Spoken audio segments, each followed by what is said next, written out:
Hey guys, Sean here. Welcome to the F1 Word and to the race watch-along for the 2025 Emilia-Romagna Grand Prix at the wonderful Imola circuit, if not tricky Imola circuit. How are we all doing this afternoon? Hope you're all good after yesterday's qualifying session and all the drama that came with it. Extended qualifying session, of course, due to the red flags. Lots to get into today, obviously, as always, with a look at the grid strategies and a few changes as well from yesterday due to penalties and whatnot. So lots to talk about. Hope you're well. Hey to Craig. Good evening, mate. Says go Oscar. Absolutely. Hey Annette. Hope you're well.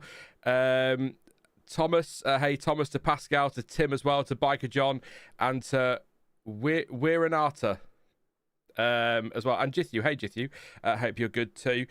Ready for this one, very ready for this one. I know we've said a few times, said it yesterday, maybe not going to be the best in terms of wheel-to-wheel action, but as long as it's close, you never know in Imola, do you? An accident is never too far away, as we saw yesterday. On that note, shall we have a look at the, or I'll run through the grid. The times from yesterday. Hey Anushka, hey Lee. The times there on screen are from yesterday. Having a couple of changes, like I say. So Oscar Piastri, 1:14.670, pole position once again. Is he going to get, is it 4 wins on the bounce if he wins today? That'll be quite impressive. Max Verstappen, second place, not far away at all in the end, with George Russell third and Lando Norris fourth on the grid.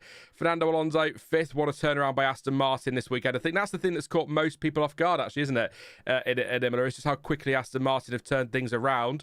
They were talking about it on Sky. We discussed it yesterday. We know he's focusing on 2026. Has Adrian Newey just pointed people in the right direction on that car rather than getting too involved? You'd be mad not to use him if he was there, wouldn't you? Carlos Sainz sixth. Great performance by Williams as well, with Alex Albon in seventh and Lance Stroll in eighth. I said it yesterday, that little cluster there of the two Astons and the two Williams are going to be so much fun to keep an eye on today. That's going to get tasty. Isaac Hadjar ninth, with Pierre Gasly in 10th, Charles Leclerc 11th and Lewis Hamilton 12th. A miserable day yesterday for the Scuderia. 13th for Kimi Antonelli on home soil as well, of course. Don't forget that. Disappointing for him as well. See what he could do from there. 14th for Gabriel Bortoleto. 15th for Liam Lawson. 16th for Franco Colapinto, who ended the session yesterday in 15th, but of course crashed, but also got a one-place grid drop for leaving or entering the fast lane in the pit lane before the start time was confirmed. So that's a one-place grid drop. That is in line with what happened to George Russell and Kimi Antonelli when they did that a few weeks back. So that is correct. 17th, Nico Hulkenberg. 18th, Esteban Ocon. 19th, Ollie Bearman. Haas, by the way, are looking for further dialogue with the FIA around what happened yesterday. We'll get into that in just a second. And Yuki Tsunoda, as I think we all kind of expected, is going to start from the pit lane after his huge crash yesterday. He is absolutely fine, by the way. And that was confirmed again today. And just to let you know, so from Haas, they said, following on from the events yesterday in qualifying, after discussions last night with the FIA, we have subsequently asked for further written clarification on the decision making concerning Ollie Bearman's final Q1 lap in order for us to review more comprehensively. We similarly, I can't ever say that word, asked what measures the FIA race control could put in place moving forward to ensure that this situation is avoided in the future to the benefit of F1. Upon review, we will be more informed to comment. So one of those, we're not going to comment, but we're also going to give you lots of comment as well, situations there. So one to keep an eye on the Haas front. The official line for the FIA, I forgot to pull this up, so just bear with me a second, actually, if I find it on the old Twitter sphere on my other monitor. I think probably the best place to go for this is going to be our very own Fabrizio Romano. So the FIA said in relation to Bearman's lap, the red flag was set at 16:32, 17.6 seconds. So that's just gone 4:30. Bearman crossed the line what looks like about 3 seconds later with the aborted signal red light showing on the start gantry. The delay was to ensure timing data was correct. But all the replays that we've seen, us laymen's have seen, suggest that the lights they're referring to are actually the ones that signify the checkered flag is out and not the red flag. And the red flag is definitely flashing after Ollie Bearman crosses the timing line. So I can understand why Haas are looking for clarification, but as I think it was Bernie Collins said yesterday in the post-qualifying coverage on Sky, if a physical red flag has been thrown anywhere else around the lap before that light was flashing, then that means it's a red flag and he has to lose that lap, unfortunately. So it's there's also some debate about whether or not there is a delay between the FIA pressing the button and the red flag displaying on the boards. And if there is a delay, and that delay is 3 seconds, that is unacceptable and that needs to be sorted. But also, again, as Bernie Collins said yesterday, Yuki Tsunoda did clatter into a light board yesterday, didn't he? So has that affected the system somewhere? So a lot of things for the FIA to look at. Haas want more clarification. I think they're right to ask for more clarification, because yesterday was a bit farcical for a sport that claims to be the pinnacle of motorsport and technology in motorsport. You know, we should be waiting 12 minutes for the FIA to decide whether a red flag has or hasn't been deployed. I know they have to make the right decision, but it's still debatable now. So needs to be looked at. Hopefully they'll get it sorted. Hopefully Haas can pressure them on that a little bit, but we can't have that happening every weekend, because as fun as it was to discuss ice cream in Eurovision, it wasn't really great, was it? We would much rather see the cars out on track. So something to keep an eye on in the coming weeks for sure. But there could have been some circumstances. I'm not making excuses for the FIA, but there could have been some circumstances that played into that. But if there is genuinely, we don't know this, of course, a delay between the FIA pressing the button of 3 seconds and it flashing on the light boards, that's really not good, and it's a safety issue, isn't it? But strategy-wise, as where are you? Asked me. Where you go? Ewan asking, will this be a 1 or 2 stop race? To answer that one, the official stuff from Pirelli suggests it's going to be a 1-stopper. We kind of knew that coming into the weekend. Remember, we've got to think about things like, you know, track position here and in Monaco, of course, next week is absolutely the priority. It's a big pit lane loss time here as well. I think it's either the biggest of the year or one of the biggest of the year. So unless you absolutely have to make a stop, any more than 1 stop, 1 is the maximum teams will want to make. So safety cars could change that, obviously, but a 1-stopper looks like the preferred way to go. Pirelli suggesting starting on the mediums, pitting on around lap 19 to 25, so a nice early stop there, and then running to the end on the hard. There is scope for a 2-stopper, with Pirelli suggesting lap 12 to 18 on the mediums, then lap 34 to 40 on the hards, and then again hards to the end of the race. Or you could reverse the first strategy and go hard to medium with a stop around lap 38 to lap 44. You'll notice there not a single mention of the soft C6. I'd be surprised, unless we get a very late safety car and a quick 2-lap restart or sprint to the finish, if we'll see that tyre at all today.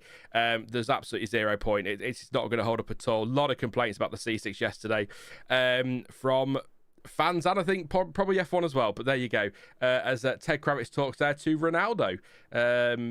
Brazilian Ronaldo. That Ronaldo. Original Ronaldo.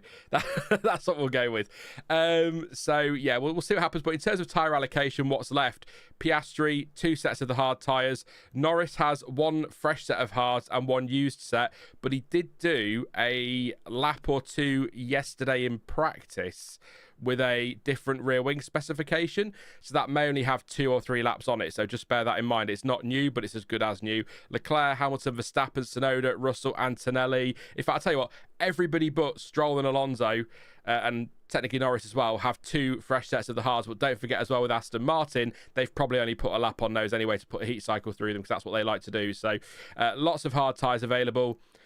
A new set for most drivers of the mediums, and then there are some drivers out there with some fresh softs because of qualifying yesterday, but again, fresh softs that are unlikely to be used today. Nick says C4 for the 40 laps. Hey Nick, hope you're well, mate.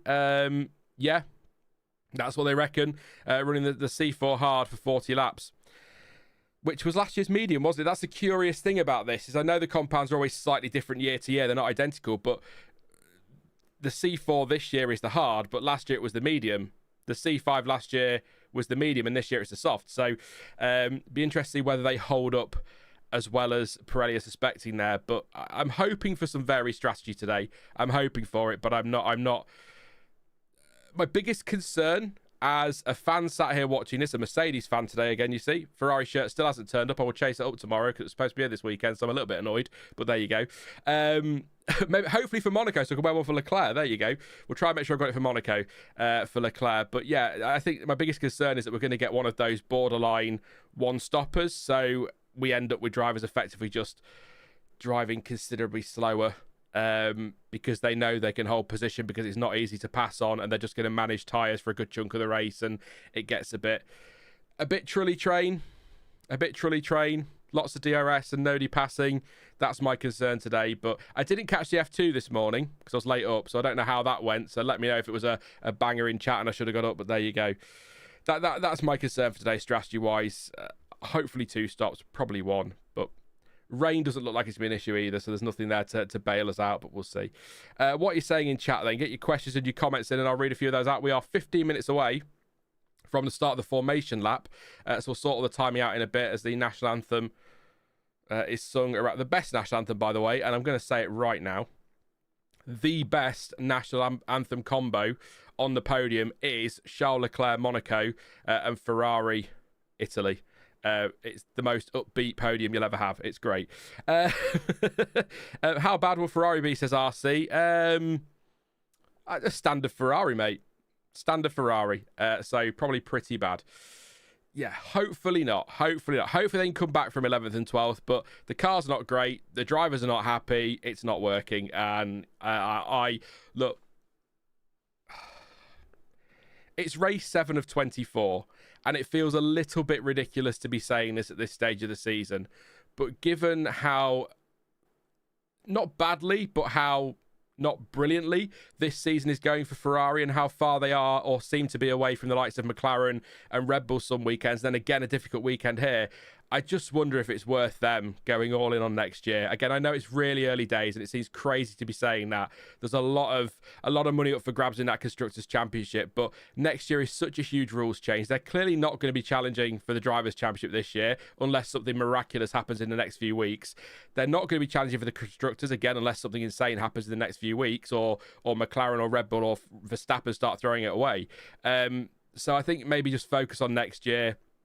Get that right with the engine, get that right with the chassis, and come back fighting in 2026. The problem is, they're one of those teams where it's just always next year, isn't it? This year is our year, and it just never is, and it's infuriating. But that's Ferrari for you. So that's what I would do, but that's why I'm not the boss of an F1 team, because I'd make terrible decisions. So there we go. I'd like it if we could live in the best of both worlds. Lots of focus on this year's car and nail next year's car, but I think given how hit and miss Ferrari can be sometimes, maybe that full focus on next year is a way to go to make sure there's no distractions. But how are you going to explain that to, 7-time world champion Lewis Hamilton and your young hotshot who's not so young anymore, but he's still young enough, he's much younger than me, Charles Leclerc, that you're basically writing this year off? That's not an easy one to explain. Or to sponsors as well, don't forget. High HP. I know you've got your logo all over our car and you've ruined our livery with it, but we're not really going to try too much this year. So please pay us lots and lots of money, but we'll see how things go next year. That's not going to go down well either. So lots of other factors, but from a purely racing perspective, I'd be focusing on next year, but I understand why Ferrari can't just go out there and do that. So I'm not as daft as I may look or sound, honest. Pascal says, special day for me, 600 races for Sauber. We had some highs and a lot of lows, but always stuck with them. Kyle Army 1993 feels like yesterday. There you go, Pascal. Thank you for your super chat and your support, mate. Have a good one today. Interesting question on Sauber. A lot of people talking about, do we really count the BMW Sauber days? Yes, we do count the BMW Sauber days, because although BMW owned much of the team, it was still BMW Sauber. So I would still count those days, but I appreciate that some people might argue that's not quite the same. And we do count the Alpha days, because the Alpha days was largely a technical partnership and a sponsorship, wasn't it, really? So yeah, it's still Sauber, but I appreciate people would question that. But it's still 600 races. That's the official line, so that's what we'll go with. And it'd be nice to see them win one as just Sauber, though. It would be good. Which they would have done at Malaysia a few years ago, like over a decade ago, Sean, come on, with Sergio Perez, had they just left him to it. But there you go. Or might have done, I should say. Hey, Michael, I hope you're well, mate. I also saw some other hellos in chat. Let's see who we've got out there saying hey. Look at me trying to do two things at once. Crystal Palace winning the FA Cup. Congratulations to those guys as well. Congratulations to Austria as well for winning Eurovision last night. That could have got messy. Hey Anushka, hey Nick, hey Lala B, hey Alfie as well, hey Gustav, to Fud, I think I said hey to Tim, but I'll say hey again. Hey to Kevin here for the Constructors' Championship chat, I'd imagine. Hey to Hansi as well. Hope you're all having a cracking Sunday. whatever you've done. I know for some of you the weekend is coming to an end. We've still got a bit of time here in UK and Europe, but yeah, good stuff. Good stuff. We're nearly at race time, and then you can chill when that's all over. I'll be editing a short later. So, best anthem combination was Massa, Brazilian anthem followed by Italian. Actually, to be fair, RVD, the Brazil national anthem and the Italian national anthem together worked well, didn't they? Yeah, that was good. But it was definitely I just like there's a bit of bounce to the Monaco anthem, and then you put that with the bounce of the Italian anthem, and you've almost got a party. It's great fun. It's great fun. RC's nervous for Wednesday. Don't be, mate. It's the worst European final ever. No point being nervous. Just enjoy it. If we lose, we lose. If we win, we win. But I know we kind of need it, but it's not the end of the world. He says he knows full well he'll be punching things on Wednesday if we lose. But anyway, I missed the quali. Where did Aston come from? That was a good showing. Updates, Kevin. They've actually bought some... Well, actually, do you know what? I think one thing that Matt Summers F1 taught me when we were talking the testing streams is don't call them upgrades because we don't know if they work. So call them updates. But I think in Aston's case this weekend, now we've seen them, we can call them upgrades because they were the slowest car in Miami, and suddenly they're comfortably in the top 10 with not just Fernando Alonso, but Lance, you're wrong, Sean, he's trash Stroll up there in 8th place. So there you go. I think cracky stuff from Aston Martin. Hopefully their season starts here. It would have been nice if it started in Australia with everybody else, but it starts here. So good stuff for them. Although again, Lance Stroll did score some good points early on, didn't he? So we'll lay off it a little bit there on that one. Mexican anthem is not my favourite, and no, I'm not Mexican, says Nick the Greek. I can't think of the Mexican anthem. We've not heard it a lot. I know Paris had a few wins. We've not heard it a lot, have we? Not heard the Monaco one really, and Monegasque one too much either. But yeah, trying to think what I'm not going to sing. I'll try and work it out. I will go away after the stream and I'll go, oh yeah, I know it. I always impress my mum with my knowledge of national anthems. I think she forgets that I watch F1 and all we get is national anthems. So I'll identify them quite quickly, so I'll soon know. If a British driver wins a race, do you think they should play Rule Britannia instead of God Save the King? I wouldn't. I wouldn't play Rule Britannia, but yeah. I think we need to actually accept in this country, actually in terms of national anthem in the UK, that quite clearly our national anthem is not God Save the King. It's certainly not Rule Britannia. It's not Land of Hope and Glory. It is quite clearly Mr. Brightside by the Killers. That is our national anthem, and I think we should just accept that and embrace it for the rest of eternity now. It's always in the charts. It's all we ever listen to. Every night out it comes on. There you go. That is our national anthem in the UK. So I think that's what we should embrace. I think we should start to put pressure on that. We should have a petition. Let's do it. Mr. Brightside. It's a song that used to be great, but it's probably terrible now. But because we're sick of hearing about it, or that bloody Sweet Caroline, probably people say as well. But there you go. I've decided, Mr. Brightside. End of. I'd love to see old man Fernando on the podium. Says Kevin. Stop making me do Zach Brow's voice. I can't do it, and you know I can't. Yeah, I just can't do it. I can't do an American accent either. So there you go. Hey Aaron, hope you well, mate. Says good afternoon, Sean. Super day for a race and a beer. Oh, I wish I could have a beer. This is work now, so I can't really drink on the job, unfortunately. Otherwise, I would do. Great idea. I've got some squash, which is very exciting. I could promise you that one. Yes, I will definitely. I've got it written on my notes, Fabian. Thank you so much for reminding me. It's on my notes. I've made a note every week now. Change it to last lap, not best lap, but I'll leave it best lap just while we're talking about quali and that from yesterday. So that will change as soon as we get into the proper stuff, the proper race stuff. But thank you again. You should do the stream from the pub one day. Do you know what I'd love to do? And it's something that I've always... I may have mentioned it on stream, but it's something that John T, Stuart and I have discussed before about sitting, sort of doing the old race reactions we used to do, but doing them from a pub or some kind of studio that looked like a pub. That would be quite cool, but I'm not sure how possible that is logistically. Plus, although my audio quality isn't the greatest in the world, I think in a pub it'd be absolutely terrible, but that would be quite cool. As long as the alcohol is alcohol-free, because you don't want drunk Sean. You don't want drunk Sean. He turns into his dad. That's the problem, so yeah. It'd be good fun. It'd be good fun. But I'm not sure. We are getting close now. to the start of the race. We are 6 minutes away from the start of the formation lap. We will go to track map and that shortly, obviously, as always. I have to say it, but I shouldn't have to say it. No on-track footage for obvious copyright reasons. As soon as the law changes, or FOM chill, we'll go with it. But otherwise, get off my microphone. There we go. Otherwise, no, we can't do that, unfortunately. No worries, Fabian. I was just letting you know that I've remembered for a change. Was more the point. Sean's memory's not as bad as it used to be. Here goes the music then. So now we can unmute the televisione and see what's going on there. But yeah. Yeah, I've done that one. Imagine slandering the rookie Alonso but calling him old. Yeah, get your predictions in. That's a good shout there, Fud. Actually, get your predictions in. Who's winning? Give me a top three if you like. I went with Piastri, Norris, Piastri, and Russell on Thursday. I'm not confident on that for obvious reasons, so I'm going to go. The easy thing to do is go Piastri, Verstappen, and Russell, and just really cop out. But I'm going to mix it up. Why not? Let's play.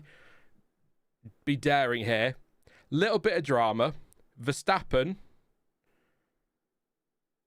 Piastri, screw it, Alonso. Oh, go on, why not? Just a bit of chaos or a really nicely timed safety car, and Alonso just nicks a podium from a Russell or a Norris. There you go. Reverse the top two and then stick Alonso up there.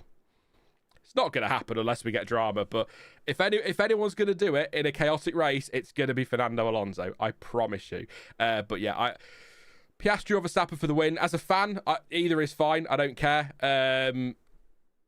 But yeah, it would be quite cool to see like Leclerc surprise or something from 11th, but ultimate drama is a Hulkenberg win or something like that. And if we get a Hulkenberg win, we'll just have to maybe call an ambulance for Pascal, make sure he's all right. might have passed out, but yeah. So let's have a look before we set up everything then. So Nick says Piastri, Russell and Norris. I really should do Fuds first, given he made the suggestion. Russell, Leclerc and Norris. Piastri, Verstappen collide in turn 2. Ooh, drama. That could be good. Piastri, Russell, Sainz and hopefully points for Sauber, says Pascal. I reckon Verstappen takes the lead out of the first corner, says Aaron. Craig says no at my prediction. Biker John says Max. Kevin's happy with the idea of Fernando in third place. Wash your mouth out, Sean. I will do. Louis says Russell, Alonso, Sites. John says Piastri, Lando and George. Piastri, Verstappen out at first corner, says Clansom. Don't forget here, if there is any running wide in turn 2, there's nowhere to go. So that could get very tasty down there. Stroll podium, says Biker John. Piastri, Verstappen and Hadjar, says Lala B. If Hulk wins, I'll eat my own underwear, says Kevin. I hope it's clean. Big start line crash, says Ewan. And Lando's tyres will last longer than Max. He'll overtake with a big tyre delta at the end, says Nick. So the grid is going now. We're into the top 10. So we've already been through all that, so we don't need to go through that again. So let's get all of this set up now for the race. Don't forget, this is where Shaw gets it all wrong now, isn't it? Hang on a minute. I've got to select the right things. I also really want to sneeze. So if I suddenly mute everything and put the screen away, you know why. You don't need to see that. It's not pretty. So that's your track map. Obviously, as always, the live timing is provided by the awesome folks over at Multiviewer for F1. Thank you to those guys, as always, for allowing us to use the timing. They don't sponsor the stream, but I kind of feel like if they're going to let us use the time, we should give them a massive thanks and shout out. Links in the description to the app. The app is free, but you will need some sort of F1 TV subscription. So an F1 TV access is fine, just so you can get to the live data. I think it's a way they do it to not upset FOM. Basically, is they're not offering ways to get around a paywall sort of thing, as you still have to pay, but the app itself is free, so well worth it. And you can customize your viewing experience to include as much or as little data as you like. I personally like lots of data. Let's change this from best lap to last lap. But yes, thank you massively to those guys, as always. I couldn't do these without them. If it ever got to a point where FOM didn't allow it anymore, or they told us we couldn't use their stuff anymore, then I think that would be it for the watch-alongs. But yeah, they've got a great interface as well, all good to use. Risk of rain, 20%. Very exciting. So 80% chance it'll stay dry, but we'll all obsess over that 20% for the rest of the race, I am sure. I'll try my best to keep you updated with what's going on out there, but remember, I'm not a commentator. We are all fans here, and it's a bit like, you know, mates down in the pub, as we've talked about it, or in the living room watching together. So I'll do my best to commentate and keep you updated, but it's more about just discussing F1 with you all and The controversy as it inevitably unfolds, which we do enjoy, don't we, in Formula One. Piastri pointed towards Verstappen. He'll want to get over there as quickly as possible. Obviously, this is only the formation lap, so yeah. Tyre-wise, you can see there a nice little mix, but predominantly medium tyres there, with Hamilton, not a great surprise. Antonelli, again, not a surprise. Hulkenberg, Bearman and Tsunoda all starting on the hard tyres. So they're going to run much longer than everybody else. I probably ought to keep the strategy thing as an option for in the stream in case you want to know when the pit windows were at some stage. So I'll keep that open somewhere so we know what we're doing. But yes, that is where we're at with everything at the moment. Lap 19 to 25 for those starting on the mediums and then running the hards to the end. Those starting on the hards can, in theory, according to Pirelli, go to lap 38 to 44 and then run the mediums to the end. But don't expect, again, if you're just tuning in, to see any sign of the C6 today. That is unlikely. Colapintos, thank you to guys for fixing the car from yesterday after his big crash. I think in terms of impact yesterday, Tsunoda won. That was quite a hefty crash. He's fine. He's out on track now. Don't forget this year, or from this season, there is a change to the rules now around pit lane starters. If you start in the pit lane, you can join the back of the pack for the formation lap, but you must pull into the pits at the end of the first lap, at the end of the formation lap to start from the pit lane. So it's an opportunity to get his tyres in the right window. So that's good stuff. 75 years ago this week, Giuseppe Nino Farina won the first F1 race at the 1950 British Grand Prix. I've got an itchy nose. Sorry, excuse me. So yeah, F1 thoroughly enjoying its F1 15. I think it's 75 officially, but the graphic definitely looks like 15 to me. Fastest pit stop of 2025 is the Ferrari 2-second one in Saudi Arabia. I don't know why. Every single time a race is about to start, my nose starts to itch. It's hay fever, I know, but it doesn't do it any other time of the day. Just as soon as I don't want it to, it starts. I should rub it on the microphone for you all. There you go. Sorted. Nick says, Vamos Franco, please no crashes. Sighted Canvas predicts that somebody will jump the starts. Hadjar beats Verstappen. Wild prediction says Clansom. Where is Hadjar? I mean, he's 9th. You know, it could happen. Yeah, risk of the dry, 80%. There you go. Hey, Lee, how you are, mate? Thank you for subbing. Thank you for joining us on our weird little channel, in our weird little community. Weird in the nicest possible way. I love you all, really, but we are odd. We're a good odd, though. Here we go, then. So I'll count down the lights when we get to that point, and then we'll see how we go. Harry Benjamin, Anthony Davison in commentary again today, by the sounds of it. So that's good stuff. I like both of those. So not that I dislike Crofty, but it is. I think Harry Benjamin's doing a cracking job. Because didn't he rose to fame, if you like, as an esports commentator, didn't he? I think Harry Benjamin, unless I'm thinking of somebody else. I'm sure he did. So just shows what you can do, what can happen for you, the doors it can open. Red Bull Racing, 400th Grand Prix. Yes, that's another one. 400 Grand Prix for Red Bull, so or Grand Prix for Red Bull, 600 for Sauber, so 1,000 between them. That's quick maths for you. There you go. Be impressed. Bono there. Bottas in the background as well with his moustache and mullet. Honorary Australian. Piastri is pointing his car, I think, towards Verstappen. Can't quite see the gantry properly there as Tsunoda comes in the pits for his pit lane start. But yeah, Piastri's going to want to get over and cover off quickly. Are we going to get a Schumacher-style chop? He's definitely pointing, isn't he? Norris straight on. I think Russell's pointing as well towards Norris. So that is the preferred line down there to turn one, I'd imagine. So here we go. Green flag at the back. Here come the lights. When you're ready, F1. No. 1, 2, 3, 4. There's your 5 lights. And we go at Imola. It's a good start, Piastri. It's a good start from Russell as well. He's got side-by-side with Max Verstappen on the run to turn 1. The Ferraris are side-by-side, almost banging wheels in the background. But George Russell is going to have to... Oh, and Verstappen has gone round the outside, wow, of George Russell and Oscar Piastri at turn 2 and has taken the lead. What a move from Max Verstappen. He leads in Imola. Absolutely perfect for him. The Ferraris are squabbling at the back there. I think that's Leclerc with Isaac Hadjar for P9 into Tozer now. Just coming out of Villeneuve and into Tozer at turn 7. But a great start from Max Verstappen. What a move that was. 63 laps today, of course. Piastri down to 2nd. Russell up to 3rd. Norris still 4th. Alonso 5th. It's 6th for Sainz. 7th for Albon. 8th for Stroll. 9th for Gasly. 10th for Leclerc. Hadjar down to 11th. Antonelli up to 12th. Hamilton down to 13th. Bortoleto still 14th, Lawson 15th, Ocon up to 16th, Hulkenberg 17th, Colapinto I think down to 18th, Bearman 19th, Tsunoda still 20th of course, cut a little bit adrift at the back having started from the pit lane, but what a start from Max Verstappen, who immediately builds a 1.1 second lead over Oscar Piastri, critical to break that one DRS zone for him, or that gap to the DRS. So a really great start from Max Verstappen. We'll see that again, I'm sure, but I was ready to cringe. I was expected to do a crofty and jump out my seat and start screaming.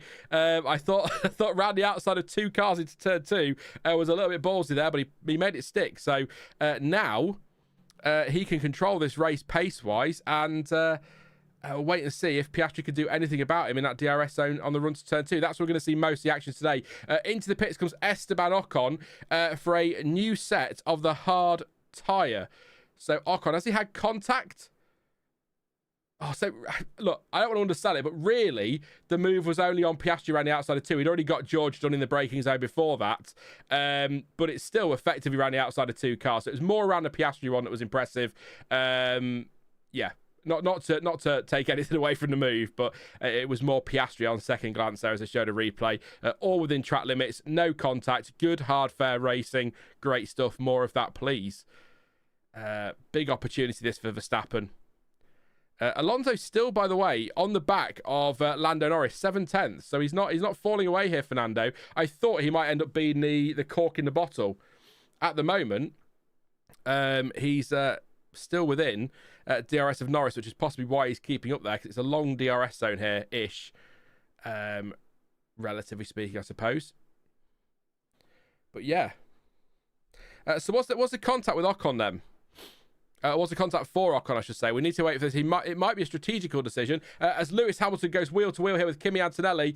Antonelli on the inside of turn 2. Hamilton trying around the outside. Antonelli keeps the position for now. So Antonelli fending off Lewis Hamilton in the battle for P12 at the moment. Bortoleto, by the way, still right on the back of those two himself. So it's a close pack out there at the moment. We are only on lap 3 of 63. So long old way to go. Yeah, this field will spread eventually, but nice and close out there. Is that Leclerc side by side with Pierre Gasly on the run to Piratella here? That's going to be a bold move. If he pulls it off, he's going to go for it. He's going to have to. Is he staying in here? He has. And Gasly's off. Gasly's gone wide. That's going to damage the floor and all sorts. And through goes Leclerc. Difficult one, that. But Gasly possibly could have backed out of that one and conceded the corner, but he was ahead, wasn't he? So why would he do that? There's no contact. He's just gone in too wide and too hot to try and keep Leclerc at bay, and has gone off track and cost himself a lot of positions and down to 14th place. That's the replay, of course, before we commit to anything too much there. But yeah, Aston Martin's upgrades are working sighted canvas really well at the moment. It's all happening out there. As Antonelli now right in the back of Hadjar. So Verstappen fastest lap, 1.5 seconds clear up front. This is going to be one of those days where the McLarens drop back a little bit if they can from the cars ahead, just to help look after their tyres. Although the pack's so tightly packed, you can't really back off too much, because Norris will fall into the clutches of Alonso and Piastri to Russell. So that might stop that happening, but we shall see. I wonder what happened to Ocon. If anyone knows, let me know in chat. I don't know if there was contact there, but it could have been strategical from Haas. They may have thought, get him in, get the hards on, and try and take those to the end with a bit of management, maybe. Maybe. Stranger things have happened.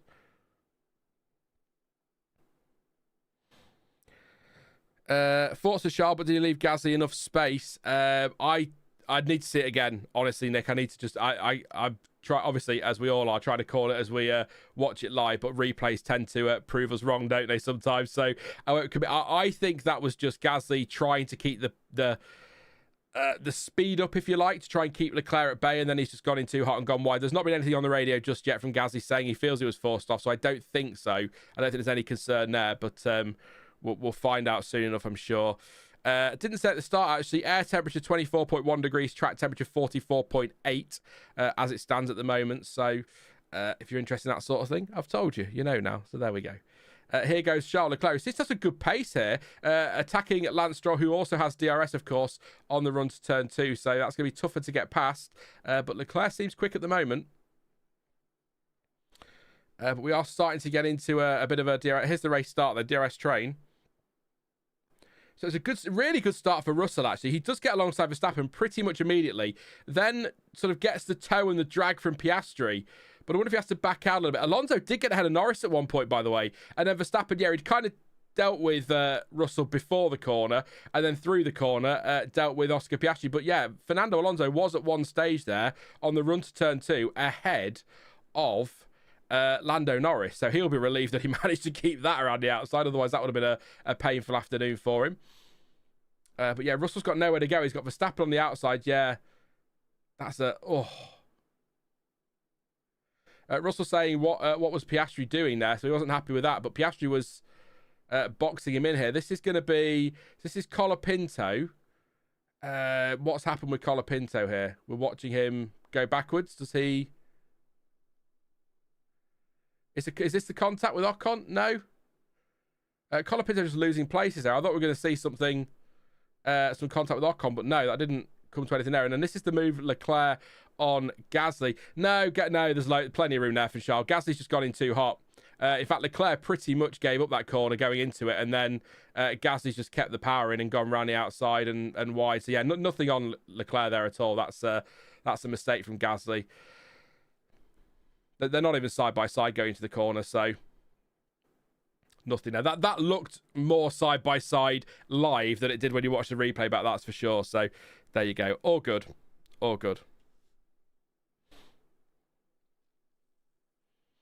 So Verstappen still leads 1.5 clear of Piastri, Russell in third, Norris in fourth, Alonso in fifth place. The battles, they're throughout the field at the moment. Everybody pretty much, give or take a couple of drivers, are within DRS range from Norris down to Tsunoda, really. There's only Bearman, Hulkenberg, Lawson and Bortoleto who aren't in that little pack there. So it's pretty close out there. It is a big DRS train as expected. But we seem to be seeing action, which is good, and it's close, which could give us more action. But looking at the driver tracker, which you can all do obviously there on the screen as well, you can see actually the top two starting to sort of make this a two-tier race. So Norris is going to want to get clear of Russell as quickly as possible. Ocon's pace, by the way, just to be clear on this, is good. He's 21.4s, so he's on the pace of Leclerc, for example, at the moment. So doesn't seem to be a problem there. I don't know. Kieran says, actually watching live with you for once. Thank you very much. Says, what do you think of Harry and Ant as commentators? It does feel a bit off, yeah. As you say, something just feels off. It does feel off because we're used to Crofty, but I like them. I think they work well together. And maybe that's what we'll get when Crofty retires in the future, but we'll see. We'll see. But yeah, I like them. I think they did a good job. A lot of pressure, isn't it? It's not easy. So, yeah, they're doing all right. But good to see you, Kieran. Hope you're well.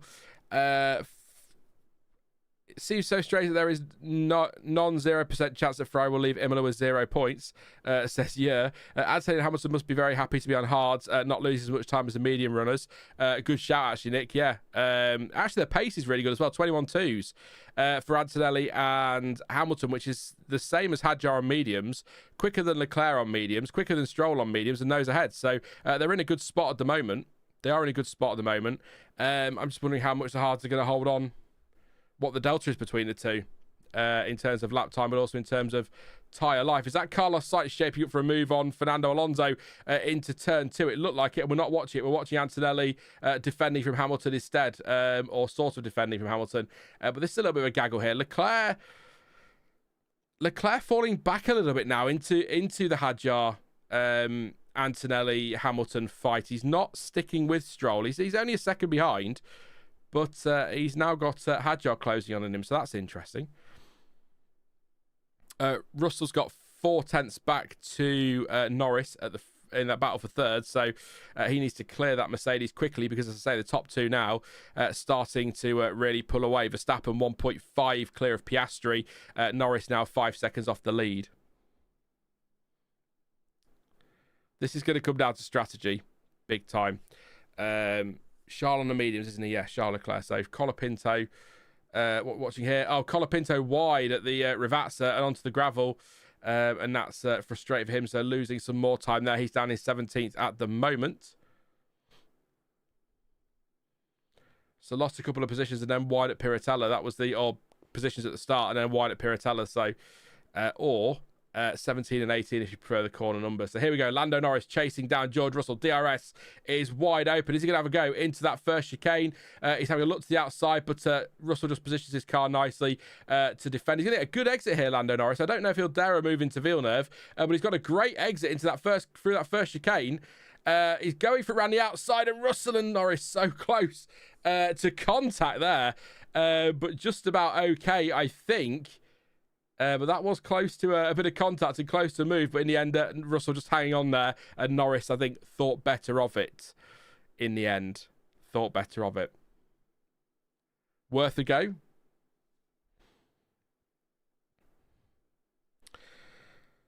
Leclerc still in the 21.4s, by the way. His lap times are very consistent. Every time I look at that, it's a 21.4. So either the live time he isn't updating, or that is a consistent pace. He's going to go and ruin that for me now. He's going to do something incredible to surprise me. But again, Hadjar 21.3, Antonelli 2, and Hamilton 2. So Russell says, not sure how I'm going to make it to the target lap pushing like this. So, I mean, they're on 21.3s, but the leader's on 20.9. So, they are pushing, but they're not quite on the pace the leaders here. Norris will have another go now. Alonso's still in DRS, by the way, of Lando Norris, according to the TV shot there. Here goes Norris to the outside of turn 2. Is he going to have a go? No, he's not. He's going to try again with the better exit from that first chicane, which a bit of twitch as well. Through there. Is he going to have a go to Villeneuve again? He'll have to go to the inside. Russell goes super defensive. Norris is on the grass.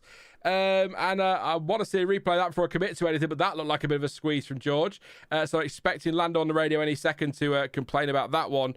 I wonder if Ocon's got a problem, you know. Into the pits comes Gasly, by the way. I don't know why I'm so obsessed with Ocon. I just want to know why he pitted at the end of the first lap.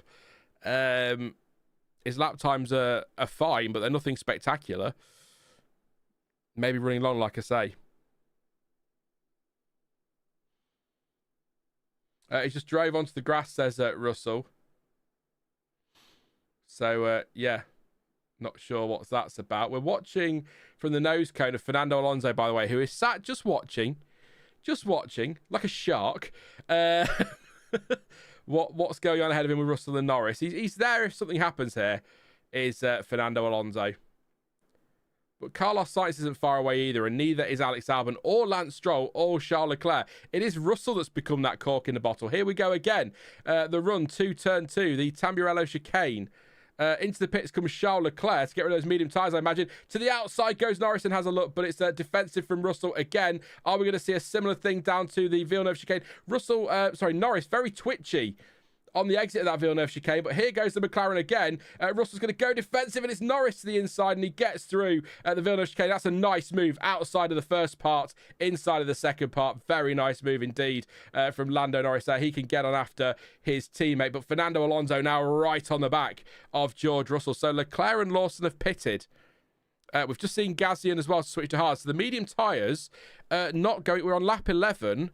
And Pirelli said 19 to 25 for a one stop, but 12 to 18 for a two. So we're closer to a two stop here with the Ferrari of Leclerc, Gasly as well, and Lawson. So bear that in mind. So we got a good exit from the first Tamburello chicane. Went for the outside in the first part of Villeneuve, kept it planted, nicely up the inside of the second part, and he's got the move done in good time. So that's that sorted. Is he breaking DRS though? That's the question. Russell's just fallen straight back. He's boxing. So I think we are looking at two stops here, everyone. I think we are for some. We've got Sainz in, we've got Russell in. So people are now pitting a lot earlier. In fact, this is dead on the lower end of the two stop from Russell and Sainz. Interesting. So it is borderline. So potentially, very early days, of course, potentially the switch to the softer compounds has worked this weekend for Pirelli. It hasn't every race, but it seems to have this time. Good stop for Russell, good stop for Sainz, both out on nice hard tyres. 3.4 seconds for Sainz, not great, but not bad. But this is how tight the pack is. Russell rejoins 15th. Oh, is that Leclerc going to get him? Leclerc has jumped George Russell here. He has indeed. So the undercut is powerful. So Leclerc is ahead of George Russell. So there you go. Undercut now. is where we're looking. In fact, Leclerc was flying, by the way, on that outlap. So that's going to frustrate Russell. Piastri thinks plan A, which I assume is a one-stop, is very ambitious at the moment. That's what he says. So I think the undercut is the way to go here, for sure. And Piastri is well within that of Max Verstappen. It's also really close out there, so it's kind of hard to judge as well in a way, because Leclerc wasn't a million miles away from Russell, even though he was a good few places back, was he? But that's worked. That's worked well. And meanwhile, we've got Hadjar, Antonelli and Hamilton stuck behind as Alonso pits. Now then, Fernando, what are you up to? Is he sensing a podium, Fernando Alonso, today? I've got Alonso fans now in chat telling me to shut up about it. Don't jinx it, Sean, you idiot. You always jinx these things. I don't believe in the power of jinx. Yeah, it always seems to happen.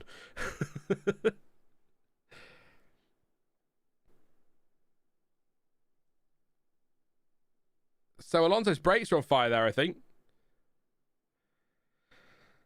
He looks okay, though. He's still got going. I'm sure it was. But Alonso is just out in front of... Wow, hey, didn't want to leave that any longer. A tenth of a second, a tenth and a half ahead of Sainz.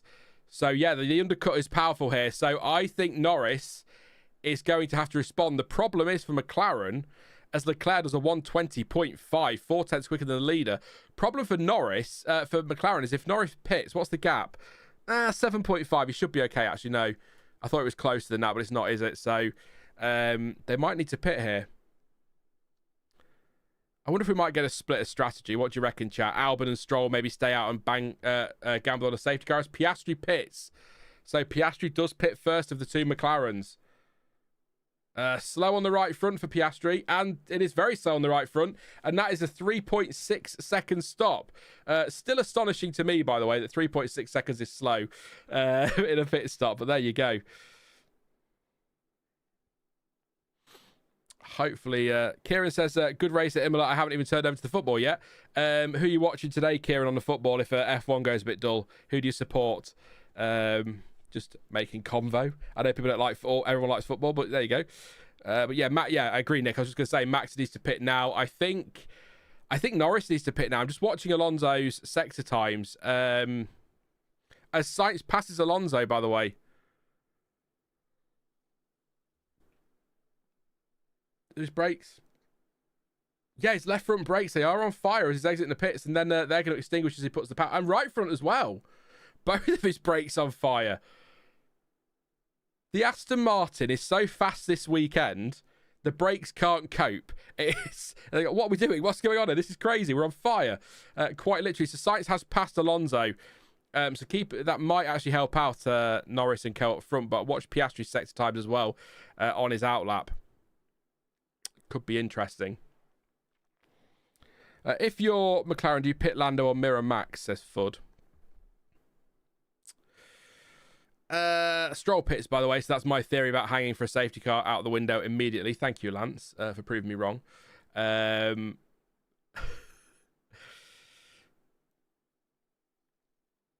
You've got... I think McLaren need to split their strategy to a point, don't they, today? Because that move from Max is really... Because I still think if Piastri had kept the lead, it had disappeared. So you've got to split the strategy to a point. So I probably would... Not necessarily mirror Max, but certainly go a bit longer with Lando to give him a bit of a tyre delta a bit later. And if they want to try a one-stopper there, I don't know if the one-stopper's going to work. But I'd probably try and do a one. Yeah. Again, not necessarily mirror Max, but at least run longer. Which I know he's already done. He's 2 laps longer already, but a bit longer than that is what I would say. I wouldn't... Yeah. I'm surprised Verstappen hasn't pitted like Nick is in chat. I will say that.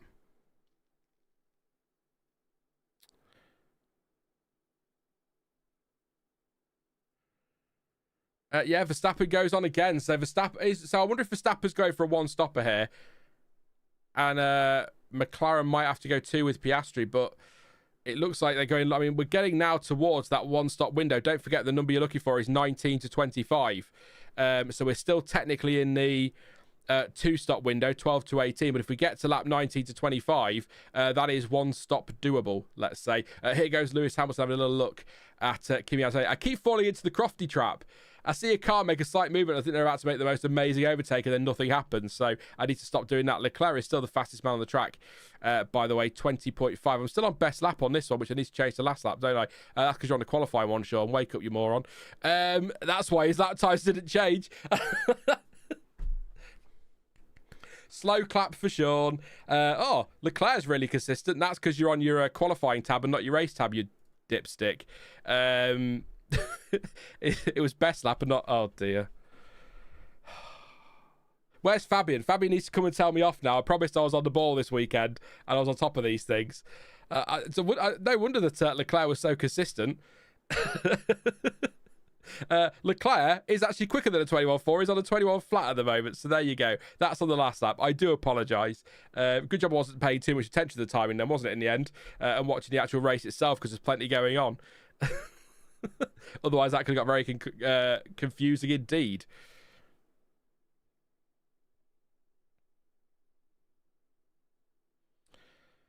What have we got then? So, Max Verstappen, 9.8 clear of Norris at the moment. The gaps will always be the same on the qualified one. It was just the best lap and the last lap were wrong. So, yeah, consistent, but because I was looking at the wrong time. Yuki needs to block Piastri to help Max, says Nick. Where is Piastri? He is right up behind Yuki. It's a good shout, Nick.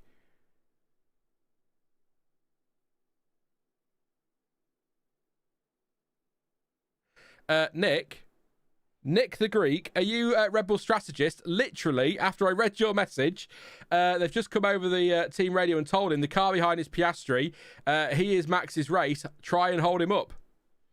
So Nick is a Red Bull strategist confirmed. He's Yuki's engineer. Is that your voice, really, Nick? Yeah. Good voice. I believe you. Honest. Maybe Red Bull tyre deg is better than expected. It'll need to be if they're going to push a one-stopper. Lap times are still okay, though. 21.0 for Max. And 20.8 for Piastri. It's only 2/10 in it. Tsunoda, though, in the 22s, by the way. So if he can hold Piastri at bay here, that's going to be, 1.7 seconds a lap Max is gaining. So this is Max's best chance to avoid the undercut from Piastri here. But I've got a feeling Piastri must be stopping for now. Here we go. Tsunoda is not going to do his best to hold him up because Piastri has the DRS. He sends... Tsunoda sends Piastri to the outside. Tsunoda, though, is going to put the squeeze on.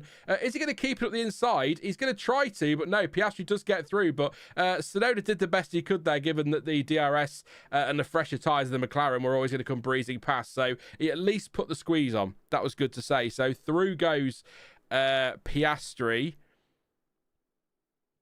Cost him 9/10, though, on the last lap being behind Tsunoda compared to Verstappen. So that helps Max a little bit. Norris not making... He's made a bit of impression on Max. 2/10 quicker on the last lap, but it's still 9.9 seconds the gap. So still comfortable at the moment, Verstappen. But Piastri, he's got to clear Bearman, Colapinto and Hulkenberg. And then he's got on the back of the Hamilton and Antonelli Hadjar scrap. I think we've got a really interesting mix of strategy here. I reckon Verstappen, Norris, Albon, Hadjar, Antonelli, Hamilton and co are pushing for a 1. And I think your Piastris, your Leclercs, your Russells and your Sainz, your Alonsos are having to go for a 2. So I think we've got a split of strategy here, which could really make things interesting later in the race. Not that it's not interesting now, but yeah, unless... Because the trouble is you go back into traffic and that eats up your tyres as well, doesn't it? So really interesting mix here. Piastri now on the back of Ollie Bearman with DRS, and he's going to breeze past. In fact, he's through at turn 1. We're not even at the first chicane yet, and he's already passed. So Piastri up to P9. Still, though, 22.1 on the last lap for Piastri, a 20.8 for Verstappen. So I wonder if Red Bull... What do you reckon, Nick? You're the strategist. I wonder if Red Bull might... The second Piastri clears Colapinto and Hulkenberg, they pit Max then. Because we are now in the one-stop window. Lap 19 of 63. Lap 19 to 25 is where they reckon the one-stopper will work from. So once he's cleared Colapinto and Hulkenberg, is that when you pull Max in? Just to cover any potential gain from Piastri. I know he's a long way back, but 32.7 seconds the gap. But he's still got to... once he gets into clear air, he's going to be rapid, isn't he? So I just wonder. He's already done 5 laps on those tyres, you know. That's flown by. Nick's going to let the pit crew know. Thank you, Nick. Any more strategy suggestions for your team? Nick will let them know for you. He's got direct contact to the pit wall, so... It's a tasty little race, this strategy-wise, isn't it? Here goes Oscar Piastri on Franco Colapinto. I don't know why McLaren, unless they saw the power of the undercut and thought, try and force Red Bull's hand, but I feel like as the championship leader, he just needed to sort of react to what was going on ahead of him rather than immediately behind him, but I might be wrong here, as Charles Leclerc is all over the back of Yuki Tsunoda. I say I might be wrong, I probably am wrong, but there is Leclerc having a look into Villeneuve, not going to get through there. That's where Tsunoda had his big crash, of course, yesterday. Leclerc is quick, but he's still in traffic. Again, Piastri 21.5 the last lap, Max of 21.2, Norris of 20.9. This is bringing Norris into play for P2 now, you know.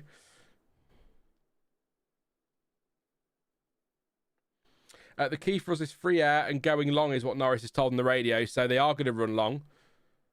Why did they pit Piastri then? Why would you pit Piastri at that point in the race? Unless his tyres are gone. But his pace wasn't bad, was it? He wasn't that far behind Verstappen, so I'm a little surprised. If the goal for Norris is to run long, I'm a little surprised McLaren have put Piastri back into traffic. I say I'm not really surprised. It's expected, I suppose, but yeah, not sure why they've done that. Yeah, I know, Drench. He did say the one stop wouldn't work, but his lap times were good. The team had that info. They could have relayed that to him and just said they could have kept him out a bit longer. And as soon as those lap times fell away, because all they've done is stuck him in traffic. He's had to clear Tsunoda, Leclerc, Bearman, Colapinto, and he's still got Hulkenberg to get through. Then he's got Hamilton, Antonelli, and Hadjar. So you've just made that, struggling a little bit for a one-stopper and losing a bit of time to Verstappen at the front is surely preferable to being stuck in a gaggle of cars like that, having to make your way through and eating up your tyres and forcing you into a two-stop. I'm not sure. We'll find out at the end. They'll explain it all at the end, I'm sure, but just seems a bit odd in the moment that, yeah, I don't know. We'll see.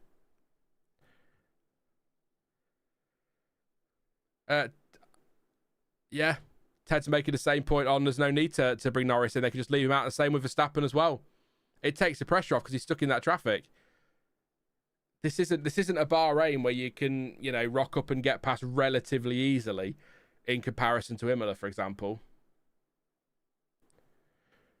Not ruling out plan C, Hamilton told. I think he wants to pit, but been told no, there's no gap, so... Yeah, Leclerc had some clear air, though, Nick, I think, as I recall. A lot's happened strategy-wise so far, so I'm trying to think back, but I think Leclerc had some clear air because he managed to use that to jump Russell, and there was nobody else around him when he jumped Russell. The next car behind was a long way back at that point, whereas Piastri was straight into traffic, wasn't he? I think. Yeah, he would have been. Intrigued. It may well be that this all comes good for Piastri in the end, but at the moment, it's looking good for Verstappen and Norris. Kieran says Piastri could just run long now, ? Again, when you're in traffic, though, you're eating your tyres up more, and he's got to use more of the tyre to get the overtakes done, so he's got the clear air. So it's a bit of a... In theory, yes, but one, how much of the tyres are using now... and two, Russell saying he thinks the track rod at the rear is broken because the rears are moving. The rear is moving, so keep an eye on that. But yeah, so he's eating more of the tyres up. So even if he does manage to stay out and run long, what are his tyres going to be like towards the end? He came in too early for the two-stopper based on Pirelli's information. But as we've seen this season, Pirelli's information sometimes that we get pre-race ends up being a little bit off. So it may still work out from there. But he's already done 9 laps on them. So, but we are well into... In fact, if we've got a pitter now, so Colapinto's in. 2 more laps, and the Verstappen and Norris strategy is 100% a one-stopper. As Leclerc goes down the inside of Ollie Bearman into turn 2. The Tamburello chicane. Piastri's 33 seconds behind Max. That's further than after he boxed. He lost time with fresh tyres. That's crazy. Yeah, it's the traffic, isn't it? Let's see what he can do now. He's got a bit of a gap to Hamilton now. He's cleared Hulkenberg. He is closing in on Hamilton as you'd expect. So 20.9 in the last lap was 2/10 quicker than Verstappen and matched Norris. I think there was an overtaking there as well. 25.6 in the first sector. He's not much quicker. He's not. In fact, he's half a second down on Verstappen in the. I'm looking at the wrong one again. Ignore me. He's 4/10 up in the middle sector on Verstappen. So interesting. So interesting just for Anushka. There you go. We're looking through the data, struggling to see anything at the moment, Russell is told. So all good on his car by the sounds of it, but some issues at the rear. I'm watching Piastri's lap time. So over the line goes Max Verstappen. Or when he went over the line, it was a 1:21.4. Piastri did a 1:20.7. Here we go. So in clear air, he's 7/10 quicker than Verstappen and 4/10 quicker than Norris. So the pace is still there in the tyre, but now he's got his clear air. But at this pace, he's going to be right in the back of Hamilton in no time. And then he's back in traffic again. And it's a train of DRS between Hadjar with Antonelli and Hamilton that neither of those have managed to clear yet. So Antonelli and Hamilton have been behind Hadjar pretty much the whole race at this point. So Piastri needs them ahead to pit, really. Kieran says, I hope McLaren haven't just McLaren Piastri. Well, quite. Isn't Piastri also disadvantaged if a safety car happens? Says AM9776. Yes. Let's have a look how disadvantaged. What are we reckoning? Imola, pit lane lost time, 12 seconds to 14 seconds for a safety car stop. Something like that, probably.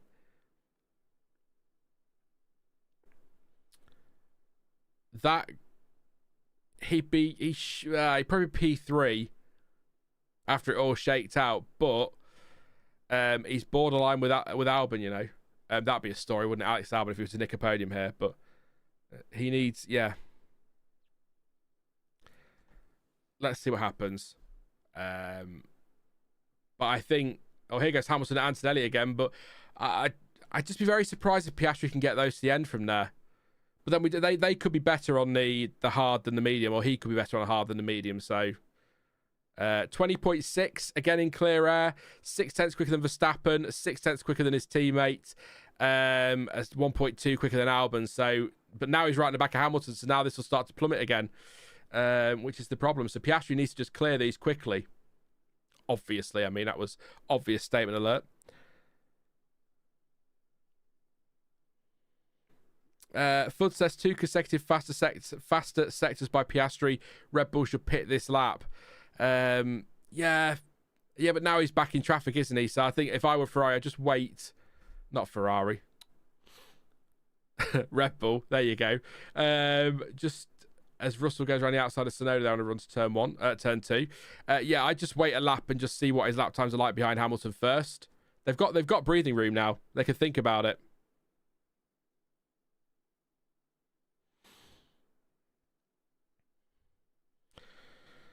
But Verstappen is 9.4 clear of Norris at the moment. That gap has come down slightly in recent laps, half a second. But here goes Piastri now right in the back of Hamilton, surely. As Hamilton does go a bit defensive on the run through the first corner on a run to Tamburello. He's going to try and hang it there. He's not going to stick it in there. Piastri's got it done, so he's passed Hamilton. So on that lap, you see, he did a 21.5, which was 2/10 slower than Verstappen. So even though he's cleared Hamilton quickly, it still cost him time to Verstappen. So, yeah, that's... Red Bull, it's worth waiting, Red Bull. As soon as he clears Hadjar, you pit Verstappen. I know they've got a bit of room, but that's what I would do. But then it depends. Where would he come out? He would come out in clear air, Verstappen, I think. He'd be ahead of Hadjar, wouldn't he? If he pitted. Might. Albon. Maybe. It's 1.2 seconds quicker than the last lap, so he's still building that gap. Norris, a personal best first sector. It would, wouldn't it? That for us, yeah, very, very Ferrari thing to do. Call his strategy for the wrong team. Yeah. Good point. Good point. It's the Ferrari fan in me. Fascinating. Just genuinely, just really, really interesting watching how this is going to play out now, because we might all be well wrong and we might get a surprise. It might end up being a 2-stop for everybody and Piastri's played a blinder, but I'm not quite sure how we can jump to that conclusion at the moment, given that he's tucked behind Antonelli. Here we go. On the run to Tamburello, round the outside of the first corner, and he's already ahead before we get to the braking zone. Piastri up to P5, closing in now on Isaac Hadjar, 21.6 again, 6/10 slower than Max Verstappen, as Leclerc clears Hulkenberg for P8. Hulkenberg really nicely there. So who's pitted then? Piastri pitted, Leclerc pitted, Russell pitted, and then Sainz, Alonso, Stroll, Gasly, Lawson, Bortoleto, Ocon and Colapinto pitted. Yeah. Albert says, guys, come on, let's not be stupid. You're doing a great job. You're pulling away from Hadjar and Alonso. So Williams are playing it that way, aren't they? As long as he's pulling away from those behind, which he wasn't on the last lap, he was 0.2 slower, but as long as he's pulling away from those behind, I think that's all that matters to Williams at the moment. So it's a fair point. This is, I think Piastri will still get a podium, Louis. I think he'll, at the moment, he's looking at P3 at best. But, I mean, a safety car now could really ruin it for him. But he's right in the back of Hadjar now, so he should clear him quite quickly. But, again, lost time to Verstappen and to Norris that lap. So it's just cost him a 10th here, a couple of tenths there. It's all adding up, and it's going to be critical. So now what Red Bull need to do, because he's going to clear Hadjar now, which he does on the run to Tamburello. Through he goes. So now he's got clear air. He's got a... 7.3 seconds up to Albon, so he's got lots of time, lots of space there. Now is where Red Bull need to consider reacting.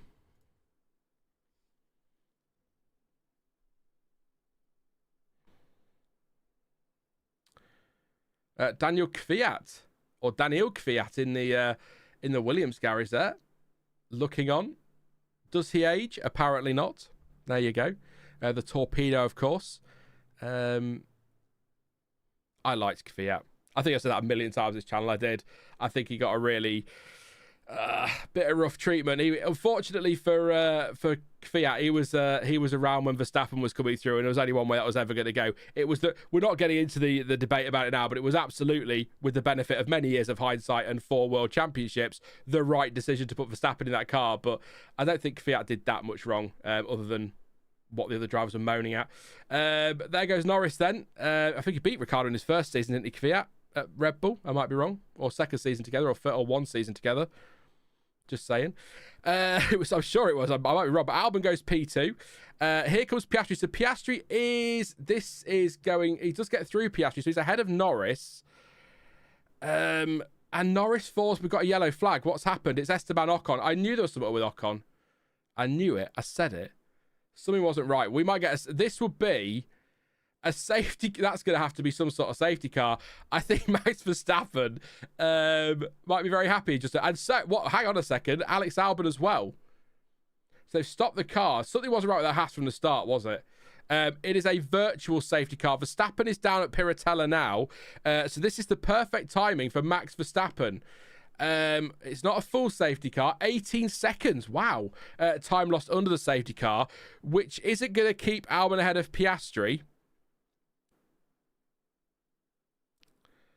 I tell you,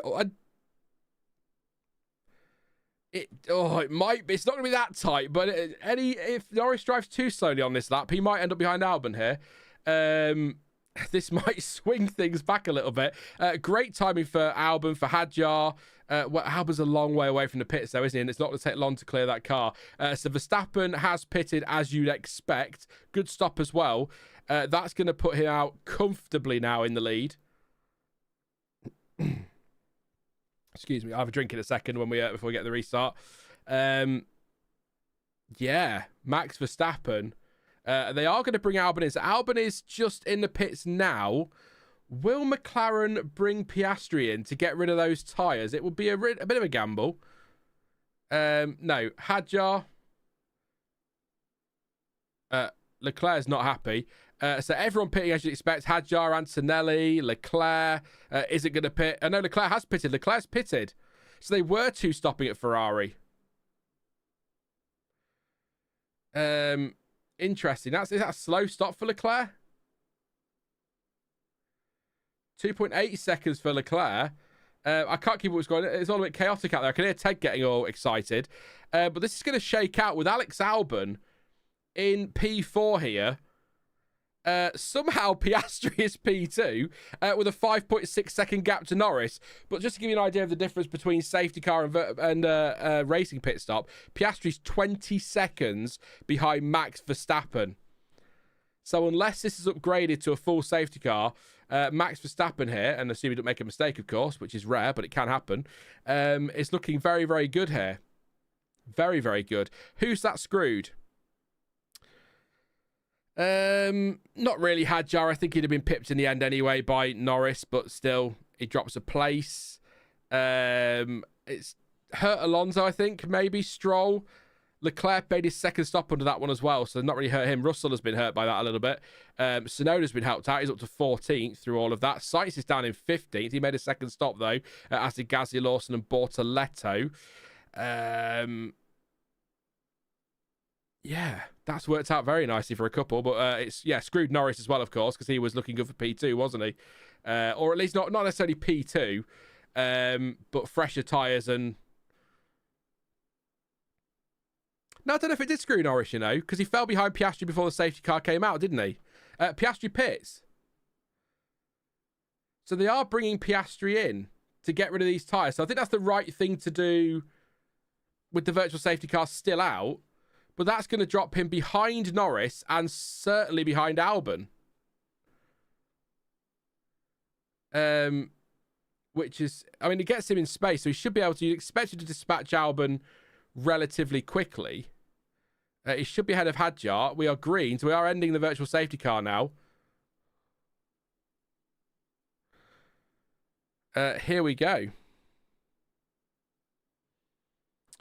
So he's ahead of Hadjar. So now what... I mean, Piastri could push these to the end now, can't he, like everybody else? As Leclerc is having a go at Lance Stroll right from the restart. Is he trying running outside of Tamburello? He's not. Stroll defends nicely, but Leclerc wasn't happy over the radio with that one. So the safety car. But yeah, watch Piastri then. He's got to clear Albon.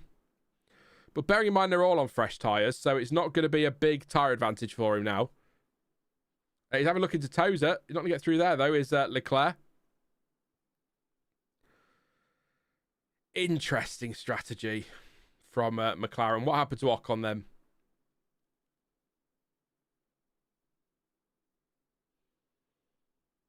Looked like a flicker on his... Yeah, just... Something cuts out, doesn't it? And pulls over. And retires the car. Russell into the pits. Very nearly into the back of Oliver Bearman. George Russell. Sorry for the random sound effects there, but I thought it was going to plough straight into the back of him, but it's a replay, so we'd have known by now. Is that an unsafe release for Lewis Hamilton? Looked close. But yeah, that looked very, very close to an unsafe release, but very, very nearly. Russell into the back of Bearman. And I think Russell jumps him, doesn't he? Sorry, unsafe release for Antonelli, and then it was Hadjar in front of Antonelli as well, so I don't know what's going on there. It may have been Leclerc I was looking at, not Hamilton, so...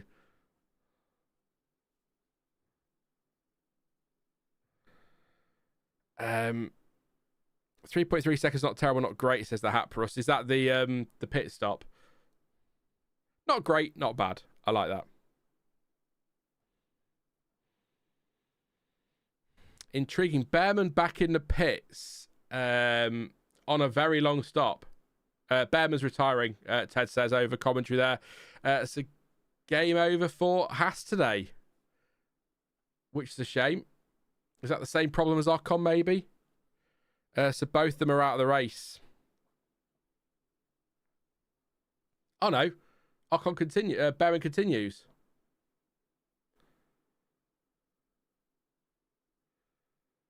I'm sure Ted said he was retiring. But it was a long stop for Bearman, I think. And he's cut adrift into 19th place. I don't know what's going on there. So he kept going. Maybe just a second stop then, and just a long second stop. Unless, the clock might be wrong that I was looking at. So no, he's not out of it. He's still in it. There you go. Yeah, maybe to check.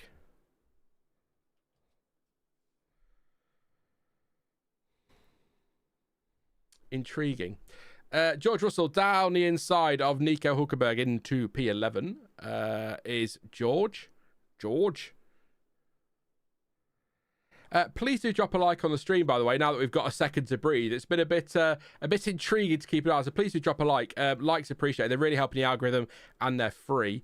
So that's a double bonus. I won't charge for likes just yet. Don't give YouTube ideas, for God's sake.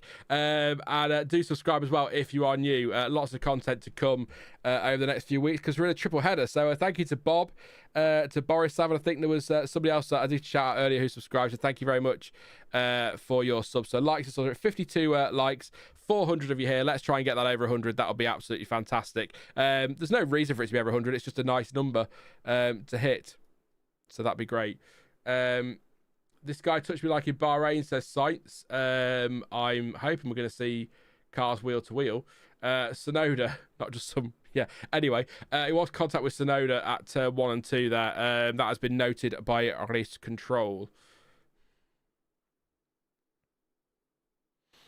Here goes Lewis Hamilton, blasting down the outside of Kimi Antonelli into Tamburello, and he'll be so pleased to see the back of that Mercedes. He's been following it all race, hasn't he? And next for him is the other car he's been following all race, Isaac Hadjar.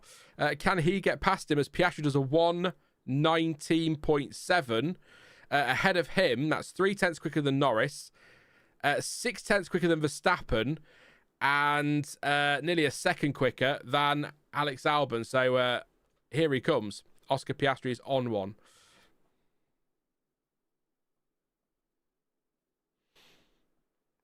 Yes, Kieran, quite.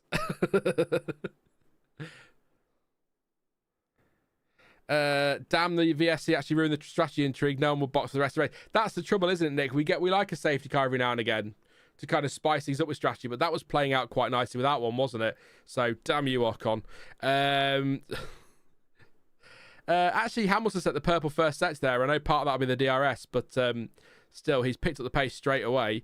No further investigation for causing a collision between Tsunoda and Sainz. I'm guessing they just feel that one all played out in the end absolutely fine, and everyone's all right. But yeah, fastest lap from Hamilton, a 1:19.4. Not just the fastest lap, that's 0.3 quicker than Piastri managed. So Hamilton has got pace on this tyre by the look of things. It is a medium tyre, of course, so a step softer.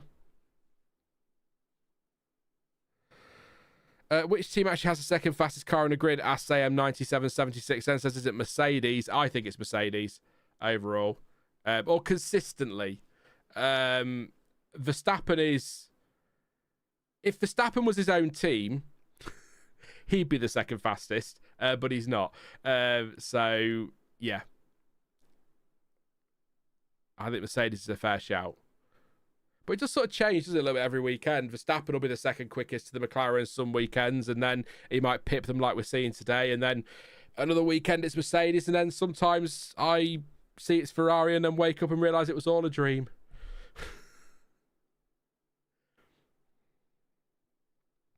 Will Lewis get Hadjar this lap, says Clanson. The gap is 5/10 of a second. He's right in the back of him on the run to the Rivazzas, R1 and R2. Onto the start finish straightish. It's not really, is it? You've got that big kink, but it is basically the start finish straight. He's close. He's closing on the DRS. He goes to the outside. Hadjar will cover the inside, imagine, but Hamilton sweeps past and gets ahead of Isaac Hadjar. So yes, Clancy, we will get him this lap. It is all done. He is up now into 5th place, and he's pretty rapid as well, to be fair, as Russell takes Alonso into P10. And Hulkenberg has passed Stroll. We haven't seen that one, but Hulkenberg has overtaken Stroll as well. So Nico Hulkenberg on the brink here of points. That safety car has really helped Hulkenberg out and has really screwed over Aston Martin, hasn't it?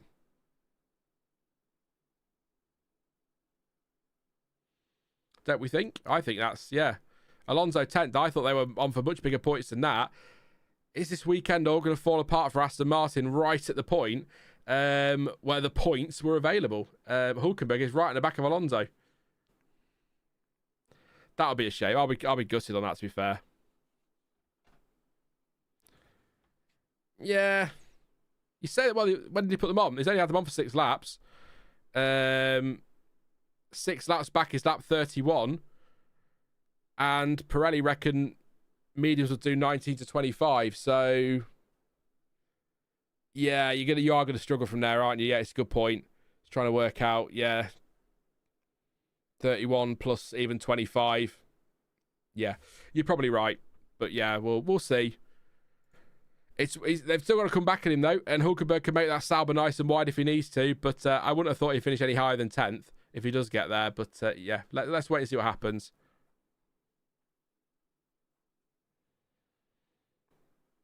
Alan says, just 1 second, Alan. P5 on the road, awesome, says the engineer. Did say, though, Hamilton had to use a lot of the tyres up to get through. So we'll see how that plays out later. Alan says, looks more like this race. Ferrari has the second fastest car. Just bad strategy. Do you know, that's almost an evergreen statement, isn't it, for Ferrari? Have a fast car, but bad strategy. Or at least that's how it feels. I don't know about everybody else, but that's how it feels to me. So it's a good point, Alan. Yeah, they are quick today. Certainly Hamilton on this tyre. Whether or not he can get those, same question with Hulkenberg, isn't it, I suppose? Can he get those to the end without any problems? So he's already questioning how much he's had to take out of them. So let's see what happens. There is still a chance as well. You've got to remember too, that tight track, high risk of safety car. You know, if somebody gets something wrong and ends up beached in the gravel or hits the wall, or like we saw with Ocon, pulls over and retires, that could then give Hamilton and Hulkenberg and co an opportunity to change onto tyres under the VSC as Charles Leclerc passes Kimi Antonelli. The Ferraris coming alive, actually, in this phase of the race, possibly due to their fresher tyres. That'll be an element, of course, but also the DRS train has broken up quite a bit too, so that does make things a little bit easier when it comes to overtaking, because of course you've not got the car ahead with DRS. So that's something to bear in mind. So Alonso, so this is the thing, just to answer the question from Nick there, why are Aston dropping like a brick? I mean, Alonso's tyres have done 26 laps, Stroll's have done 24, and then you've got Hulkenberg's have done 8, Sainz has done 8, Tsunoda's done 8. It's just tyre wear. They didn't pit under the virtual safety car again, did they, Aston? So they're trying to stretch that. They're trying to stretch it, and they're going to struggle from there.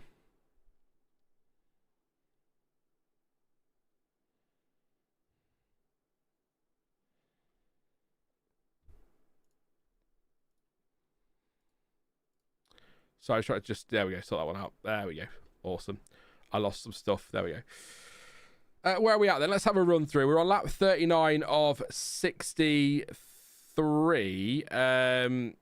Car 23, that's Albon, has been noted for a yellow flag infringement at turn 7. Oh, no.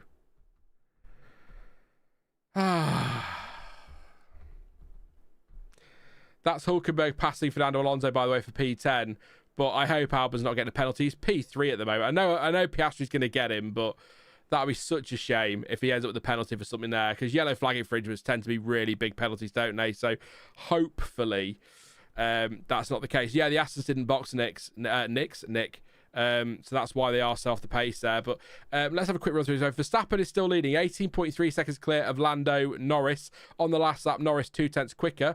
Yuki Tsunoda here having a go at Lance Stroll, I assume, into Tamburello. Or the Tamburello chicane, is it called now, rather than just Tamburello? Yep, through he goes. Norris second, Albon in third place, 12.7 behind Norris. And good news, the Albon situation has been reviewed and no further investigation. So Albon is okay, thank goodness. Not so okay now because Oscar Piastri has just overtaken him for P3, but it's still P4 for Alex Albon. Piastri now 12.5 behind his teammate. That's a big gap to close down. Let's see what he can do. Lewis Hamilton in 5th place, 10 seconds behind Albon and 1.4 clear of Isaac Hadjar. Has got Charles Leclerc all over the back of him in the battle for P6 and 7. Kimi Antonelli 8th place for Mercedes. Obviously, safety car and the extra stop for George Russell there helping him out, but was a little bit surprised when I went through that to see him ahead of Russell, but there we go. 9th place for Russell, 7.4 seconds between those two. I thought Leclerc was having to go in Tozer, he wasn't. Hulkenberg now to 10th place. Hopefully Pascal's ready for this one. 1.1 seconds clear of Alonso, who's just been passed by Sainz. Alonso is in 12th place. Wrong way around, sorry. Sainz in 11th, Alonso 12th. Tsunoda 13th, Stroll in 14th, Colapinto 15th, ahead of Pierre Gasly in 16th. 3.5 seconds between those two. Gasly has made the extra stop, though. Liam Lawson 17th, Gabriel Bortoleto 18th, and Ollie Bearman in 19th place. Oscar Piastri absolutely flying. I think... see what he does over the line, but this is going to be a rapid lap. He was quite a lot quicker than his teammate in that first sector. A little bit down in the middle sector, though, and does do the fastest lap. 2/10 quicker than his teammate, a 1:19.398. So Piastri bringing that gap down now to 13 seconds. I just think Piastri's quick this weekend and this season and just generally. But there you go. It's all chaos out there, and this is Hadjar versus Leclerc. Leclerc gets through into P6. Ferrari up to 5th and 6th. That safety car working out very nicely for Lewis Hamilton, but actually in the end for Leclerc, of course, because he made his second stop under that, and they're now 5th and 6th. So Ferrari on for some big points today, certainly a lot more than we thought they were going to get yesterday and this morning, as Yuki Tsunoda all over the back of Alonso. Why didn't Aston Martin pit under the VSC? It was out for a long time, wasn't it? So they must have gone past the pits at least once.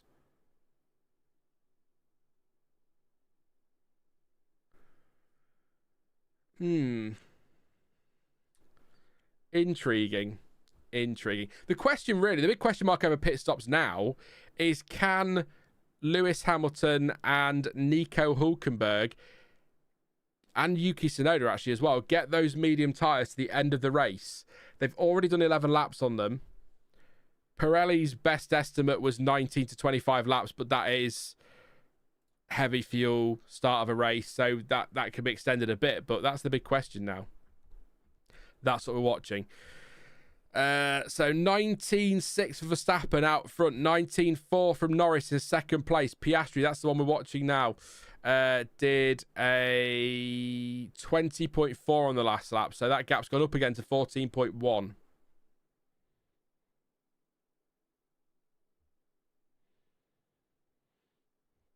Was there another safety car after Ocon's? I missed quite a bit. No, Anushka, it was just the one safety car. It was quite a long safety car actually for virtual safety car for the Ocon one, as past Hulkenberg goes. Sainz into 10th place, so Carlos Sainz, another one to keep an eye on, up to 10th place now, 7.5 behind Russell Head. So yeah, it was just the one really long virtual safety car period actually, to be fair.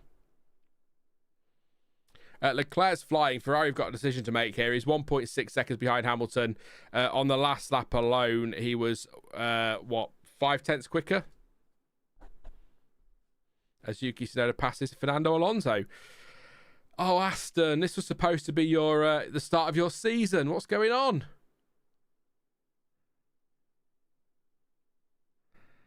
Oh, dear.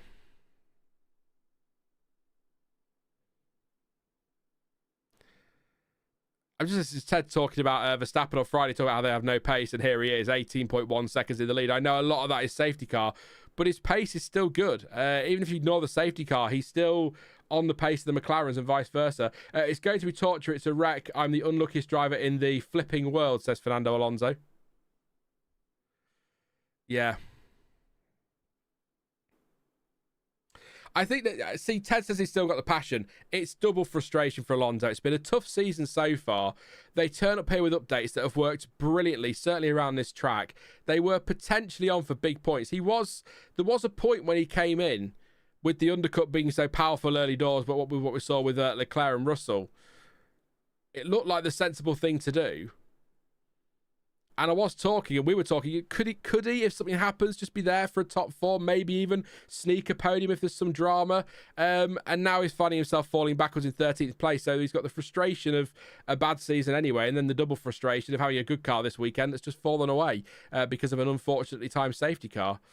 But again, I'm still not sure why Aston didn't pull him in for a fresh set of tyres on lap under the virtual safety car. They swapped positions at Alpine.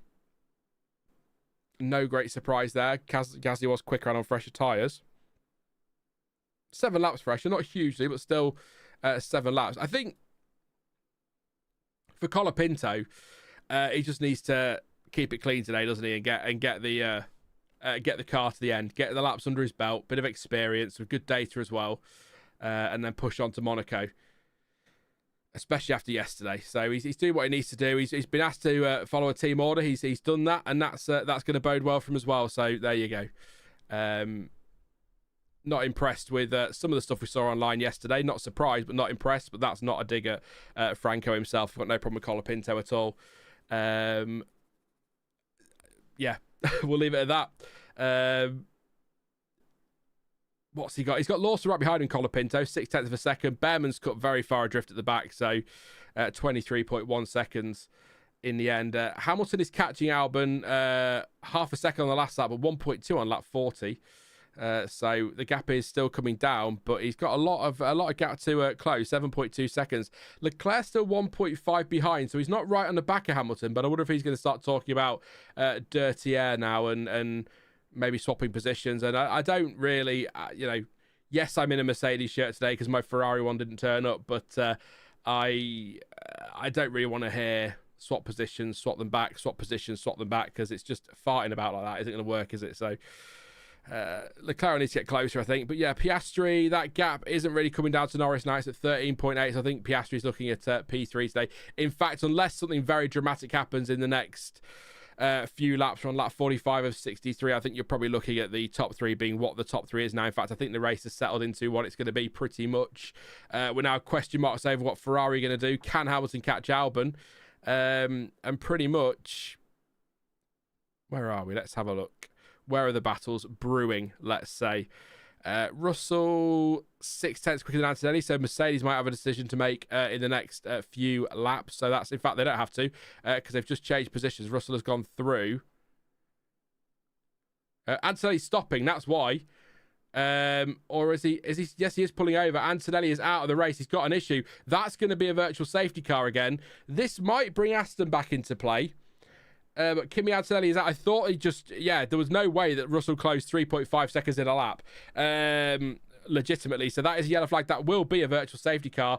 Ferrari are ready for a fresh set of tyres, I would assume, for Lewis Hamilton, given that he doesn't think he's getting to the end. So this could actually save those who were a little bit borderline and get to the end. But Kimi Antonelli out of his home Grand Prix, which is a shame for him, of course. But raced well. Ferrari, it is a full safety car. See, let's not get into that. I just, yeah. He has stopped further up the track than Ocon. Ocon did stop closer to the gap in the fence. Antonelli kept going, and that's brought out a full safety car rather than pulling over where Ocon did. In fact, let's have a listen. His car, yeah. He seems to be developing that issue on the exit of Villeneuve. So he could have stopped where Ocon stopped to bring out a virtual safety car, but he stopped further up the track, which brought out the full safety car. So Verstappen will pit, Norris will pit, Piastri will pit, Albon will pit, and they're all going to pit. But it's a free pit stop for Verstappen, fresh set of hard tyres, makes sense. But this has spiced the race up a little bit. But yeah, I assume the full safety car is because Antonelli stopped further up the track. I didn't realise how far further up the track he stopped before I started to put my tinfoil hat on, so I'll pop that away for now. Look, all I was going to say was I do worry sometimes that when slow stop for Norris there, but I do worry sometimes that the when we've got a bit of a not a flat race at the front, or when we've got a comfortable leader or whatever. Piastri's going to get past Norris here, I think. He is indeed, and Norris had a slow stop. I do worry sometimes they go full safety car to bring things back into play, but just to be clear, in the FIA's defence on that one, that is pure conspiracy theory talk. And actually, as Albon gets past Norris as well, I think. Does he? No, he doesn't quite. That was close. Antonelli did stop much further up the road than Ocon did. Ocon stopped pretty much in the runoff. Not the runoff. You know, the gap in the fence, the service road, let's say. He pitted there. He stopped there. So that's worth a virtual safety car. But when you stop that far up the track, you've got to get marshals on the grass. Up the side of the track, it has to be a full safety car. So that was all. That was all. No conspiracy. I hope. You know me and my tinfoil hat sometimes. I'll get a bit ahead of myself. But yeah, that all looks legit.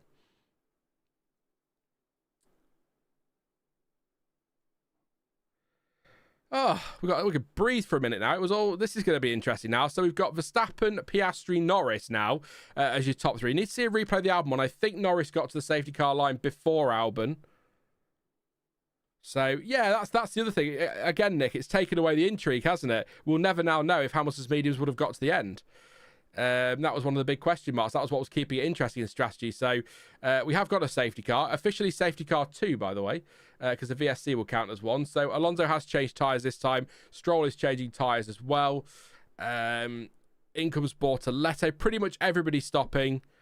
A few didn't. Albon didn't. Leclerc didn't. Russell didn't. Hamilton did. Sainz didn't. Hadjar did. Hulkenberg, Tsunoda, Gasly, Lawson didn't. Alonso did. Stroll did.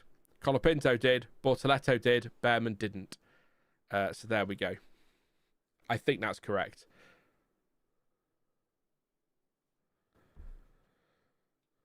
No, just Verstappen on the safety car, Lizzie. It was a free stop for him, though, so it made sense. They didn't pit, as Alex Albon does come in now. They didn't pit Piastri, but his tyres were, well, about the same tyre. They weren't fresher, but they've only done 17 laps, so they should be okay from there because they are the hard tyre. But he is going to have a tyre difference to his teammate. But that does make things interesting at the restart, doesn't it? I wonder if they might pull Piastri in because he's got, I think... He's got the free stop to Leclerc, and with the field being bunched up, it's not the end of the world, is it? If he falls behind Norris, he might have to take the fight to him at the restart. So McLaren might bring him in. Albon waited a little bit. He has done his stop. Rejoins in P5 just behind Charles Leclerc. Well, actually well behind Charles Leclerc and just ahead of George Russell. So...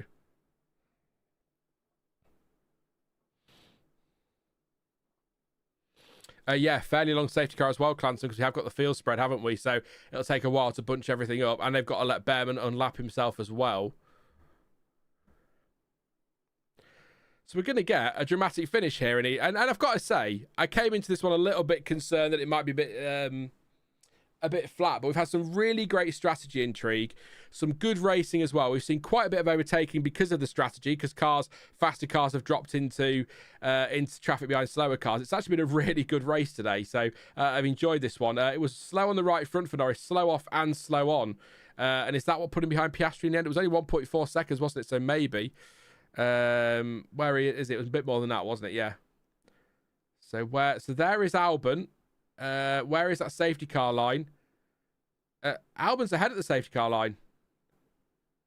I think Albon's ahead at the safety car line.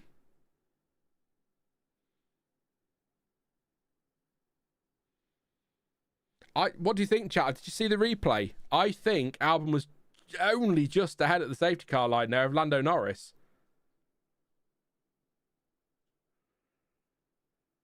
Interesting. If you're new to F1, it's the first. If you've got a car on pit exit and a car on the racetrack, first one to the safety car line, which is that line that comes across the pits at the end of the pit exit, is the one who gets priority position. So if Albon was ahead at the safety car line there, he should have that position over Norris, but they have pitted Albon now, so interesting.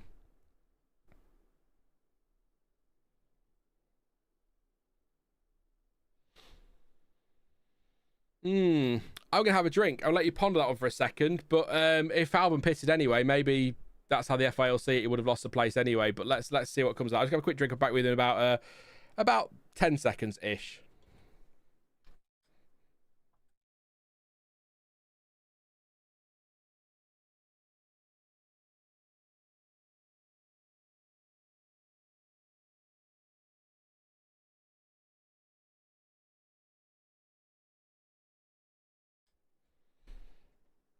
There we go.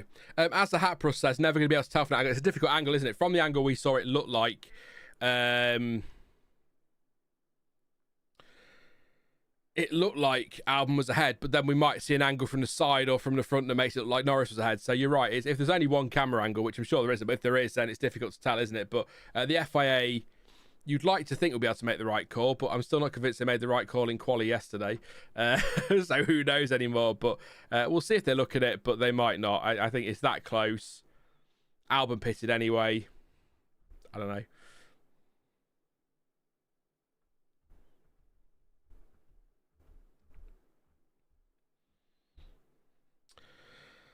If you're just tuning, sorry, I just have to breathe for a second. If you're just tuning in, Max Verstappen leads by 2 seconds. We are under safety car with Lando Norris in 3rd place, Oscar Piastri in 2nd place.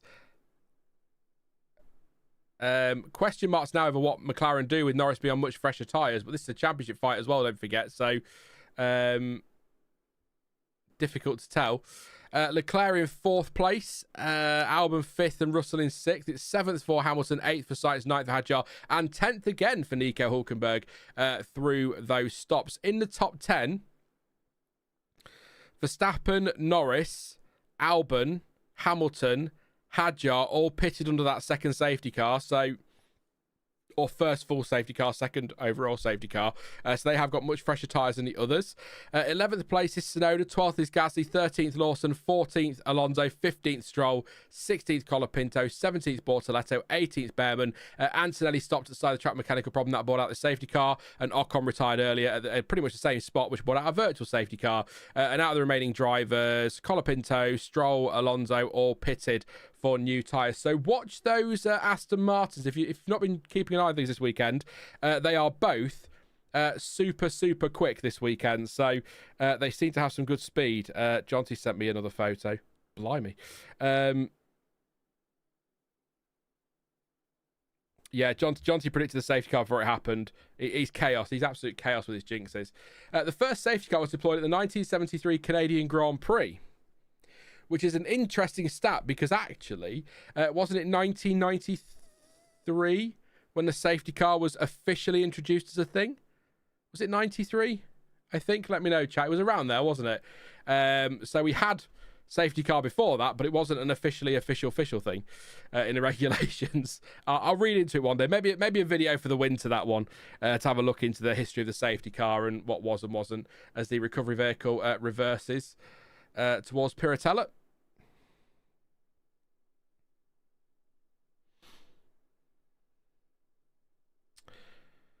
Yeah, the first FIA safety car. That's a good way to put it, Nick. It was 1993. How come safety car sounds better than the racing cars? Has the safety car got a proper engine in it? I don't know what the safety car's got in it. Yeah. That'll be why. Oh, I'm ready for this now. We're going to get 12 or 13 laps now of a lot of drama, I suspect. And don't forget as well, safety cars do tend to breed safety cars. So we're now going to have a lot of cars very close together, some on fresh tyres, some on older tyres. We might be back on the safety car again in a lap or two's time. That's the way it tends to go in Formula One. So let's see what happens in the next few laps. But it's been a good Grand Prix if you're just tuning in. We've really enjoyed it. Our chat seems to have enjoyed it. I've enjoyed it. So please do drop a like on the stream before we get going again. We're nearly at 100. We're at 72. So if we can get a few more, 446 of you here, that'd be fantastic. So please do drop a like and subscribe if you're new as well to the channel. We've got lots to come over the next few weeks. Videos, streams, shorts, trousers. You know, we've got all sorts for you. So, yeah, please do like and subscribe. Greatly appreciated. So, here we go. Oh, we are going again, though. So, I wonder what's taking... Is the recovery vehicle just taking a bit of time to recover here? Ironically. Maybe. A bit strange that we're going around again, so...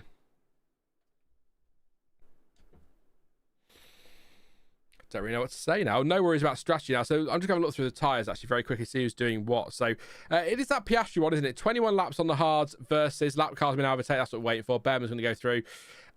6 lap cars may now overtake. So that must mean we're going another lap, doesn't it? Unless, I don't know anymore. I don't know what the rules are around that. Let's not. 21 laps for Piastri, 6 for Norris, you see. But they are used hard. But they might be the ones that he only did 1 or 2 laps on in practice. So yeah, not really used.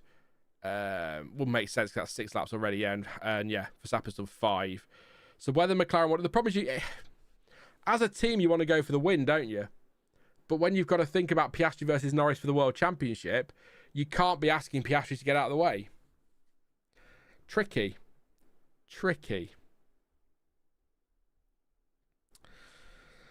I don't know. Let's see. But no, I mean, Norris might get it done on the fresher rubber anyway. Leclerc's on old hards. Albon's on fresh hards, so he could be one to watch actually in that battle with Leclerc. And if things get a bit spicy at the front, you never know. I'm just going to take 2 seconds to dream. That'll do. George Russell, 6th place there. He's got Hamilton behind him on fresh tyres, so he's going to have a fight on his hands. Sainz going to have to fend off Hadjar as well, who's on the fresher tyres versus him. So, yeah, lots of people are going to be looking in their mirrors here. Fernando, Alonso, and Lance Stroll. Stroll's got 11 laps on those mediums already. And Alonso 9, so they're not new mediums, but newer than the tyres they had. So, yeah, nobody running the soft today. I'm so shocked. I'm so shocked.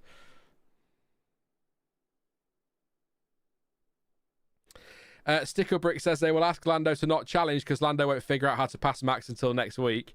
Shah will drop like a feisty brick, says Nick. Yeah, and then scream and shout on the T radio about it, I imagine. Safety car has gone another lap. And it is in this lap, so that's the good news. I feel like I stayed out a couple laps longer than it needed to, but I'm not the race director, so maybe there's something we didn't know. Bearman purple in sector 3. Yeah, Bearman's flying. Brings him a bit back into play, actually, does Ollie Bearman. I'm not predicting points or anything crazy like that, but he'll be back on the back of the pack. That was a mouthful, wasn't it? Back on the back of the pack by the end of this lap. And on some nice not fresh tyres at all, but some nice warm tyres. That's what's going with, because he's got the speed, hasn't he, as he's going around this lap. So it feels like the virtual safety car was really long as well, wasn't it? Sema. Yeah. The virtual safety car was long. This feels like it's been longer than it needed to be. But again, we haven't got all the info. There might be all sorts that was going on down there that needed to be sorted. So, yeah, we'll do driver of the day at the end. Clancy was saying, hate to say it, when Max driver of the day. You can vote now. That is on the official F1 website vote thing that you do. So looking forward to, yeah. Don't be surprised if Colapinto wins it. Yeah. It's a popularity contest anyway. It's not. It's a driver of the day on this channel. It's who do you think performed best today. In the official one, it's very much who do you like the most.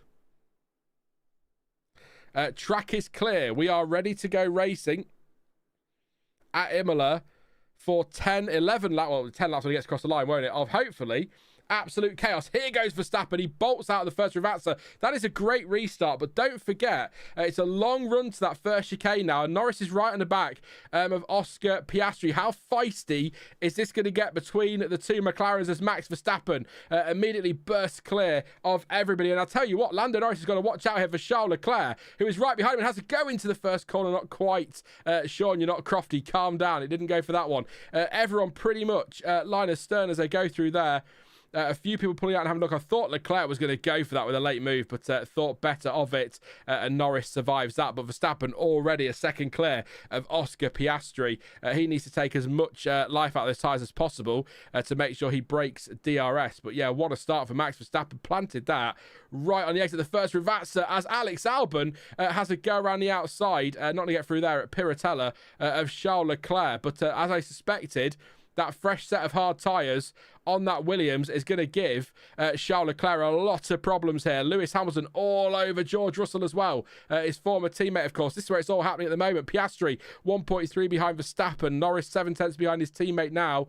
McLaren are going to have some tough decisions to make in a minute. Verstappen flying, by the way, breaking that DRS immediately, which he needed to do.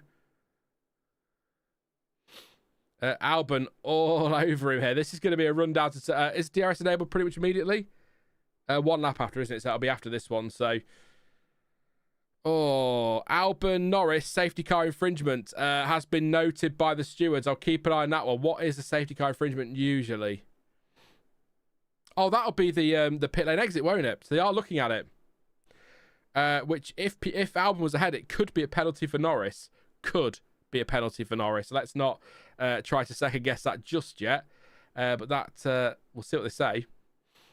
If Albon clears Leclerc, it might give McLaren an opportunity to give that place back if the stewards deem that Albon was ahead, which might save him from a penalty there, and then he can go get Albon back, can't he? So, and that's wide there for Nico Hulkenberg, which allows Yuki Tsunoda up into 10th place. I know we've had safety cars, but don't rule him out for driver of the day, by the way. Pit lane to 10th. A great recovery from his massive crash yesterday.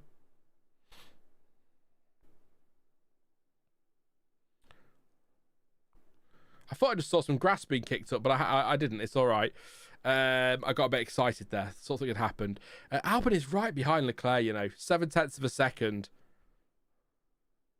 No further investigation. Norris and Albon, no issues out at the safety car line.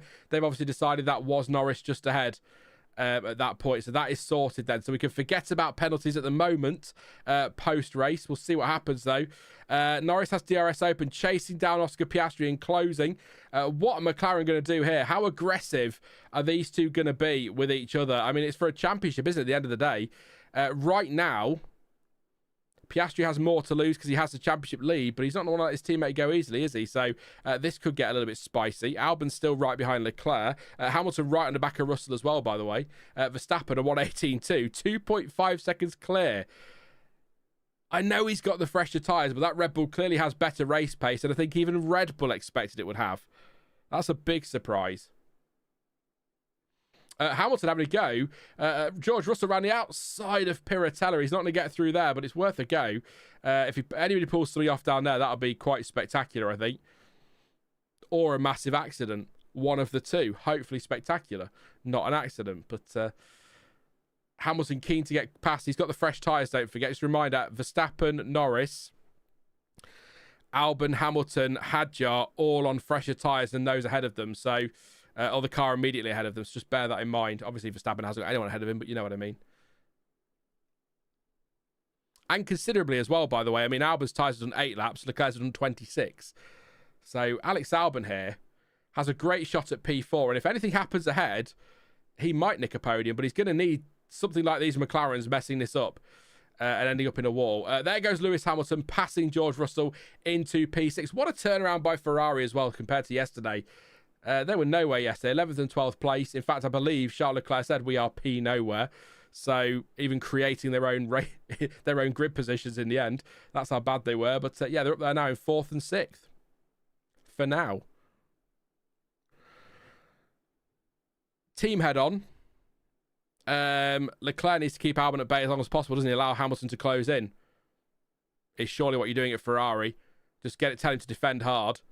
They're just coming through turn 11 and 12 and 13 now. So they're on the run to the Variante Alta up at 14 and 15.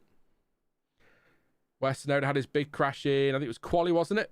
A few years ago, first year at Imola.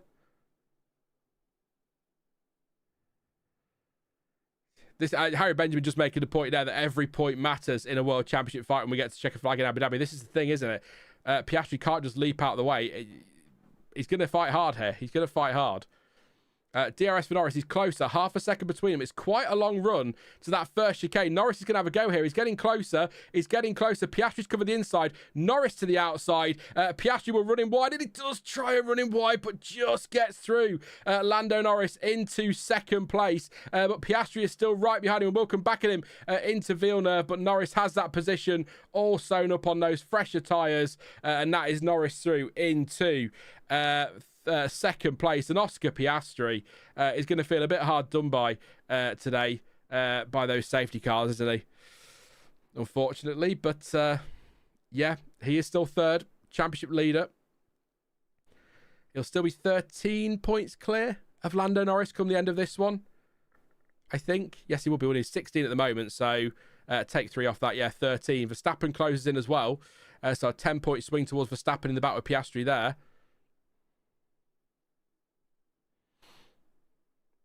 See a replay here. So Piastri did try to send him. The trouble is that Norris was already, let's have a look, he was ahead before he even gets to the braking zone. So there's not a lot Piastri can do other than if he hit that curb any harder, that was going to be straight into the side of him, wasn't it? Yeah. Is the contact? No, not quite. It was close. It was close. Again, it kind of depends on the camera angle. The problem for Piastri now is one Alex Albon, who is all over the back of Charles Leclerc, who goes defensive. Albon's having a go. That Williams is rapid on his fresh tyres. Great exit as well from the Tamburello chicane. Hamilton closing in. I don't think Albon will try it into Villeneuve. These are big points for Williams again. This will put, if it stays like this, Albon will be on 40 points, which is ridiculous after 7 races, by the way. We'll be talking championship soon. That's an exaggeration. Don't worry. AM9776 says Albon can catch Piastri. Albon on the last lap a 20.7, Piastri a 21.1. So he can. The question is, will he? That's the big question, isn't it? I don't know what I'd do with the Williams podium. He's running out of time, though. We have only got 5 to go. And that wouldn't be enough. It depends what he can do in clear air. He's got Hamilton right behind now. He needs to clear Leclerc this time around, Albon. So what was it? Norris was about half a second behind, wasn't he? Maybe 6/10 behind as he came off that second Rivazza. So that's what Albon needs to be to Leclerc. Sort of 5-6 of a second to get alongside on the run into turn 2 officially. And he is for nearly 5/10. So let's see what we can do with the DRS open now. Hamilton right behind him too. So this could end up getting a bit spicy into turn 1. Spicy is my word of the day. Leclerc keeping a very tight line, but here goes Alex Albon to the outside of Tamburello. Can he make it stick around the outside? Leclerc keeps the inside. Albon to the outside. He's forced him across the gravel, and that's going to put Albon behind Hamilton. That was, I think, probably should have backed out of that one, Alex. We'll wait and see what the stewards see on that one, but that was not a lot of space. Albon across the chicane and drops behind Lewis Hamilton. Well, Max Verstappen, by the way, Lizzie just says, how is Max so quick? He's now 6 seconds clear up front. He's disappeared. I'd like to see a replay of that. We will get a replay of that.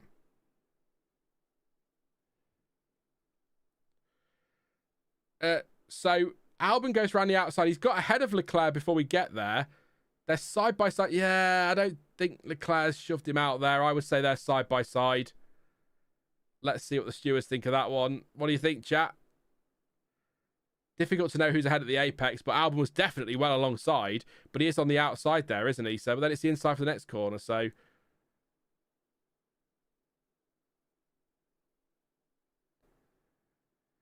see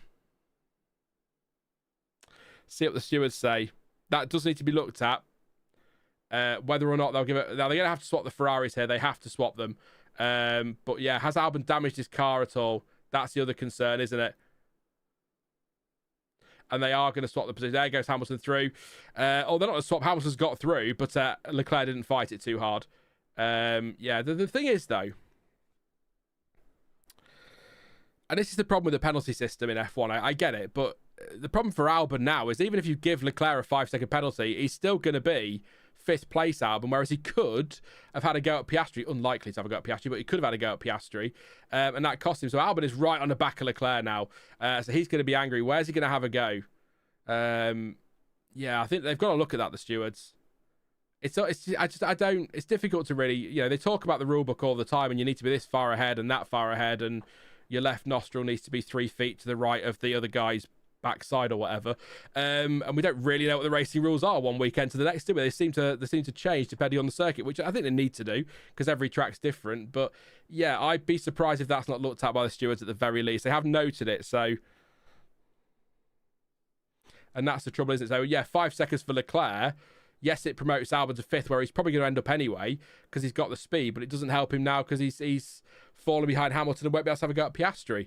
Hamilton, by the way, who is on the last lap half a second quicker than Oscar Piastri. That's the fight now. 2 to go. I can't see it. Here goes Albon now back to the outside. He'll tuck back in now for a really nice exit from the Tamburello chicane. He'll flick through the left-hander now and he'll get the run to Villeneuve. He's got to have a go, Albon, surely. And he will do to the outside of Villeneuve. Not going to make it through there. And Leclerc holds on a little bit longer. I can't quite believe we're talking about Ferrari 4th and 5th, by the way, at the moment. That makes no sense at all, given where they were yesterday, but all good. Oh, big twitch on the exit from both drivers, but particularly Leclerc.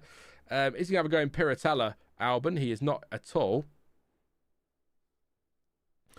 I think Coy says, I don't think Ferrari can catch up with Piastri. I think Hamilton has the pace to catch Piastri. I just don't think he's got the laps, if that makes sense, Coy. He's quick enough to catch Piastri. Half a second on the last lap, but there's only 2 laps left, so that's not going to be enough. 5 laps left to go in this race. We're talking about a different outcome potentially, but there we go. They are investigating Albon and Leclerc, or Leclerc and Albon for that one. I'm not surprised. It's all going to come back. Leclerc has been told to give back the position to Alex Albon. So Ferrari may have been told by the FIA, or Ferrari are just preempting a penalty and have thought to swap them over. But I don't know if does that count? Are they going to let him go? They are going to let him go. There you go. So they have given back the position of Ferrari. So that might be really smart. Ferrari thinking there, better to bank 6th place than end up with a 5-second penalty and drop down to what would be at least 9th place. I think 1-8, 2-6, yeah, 2-9.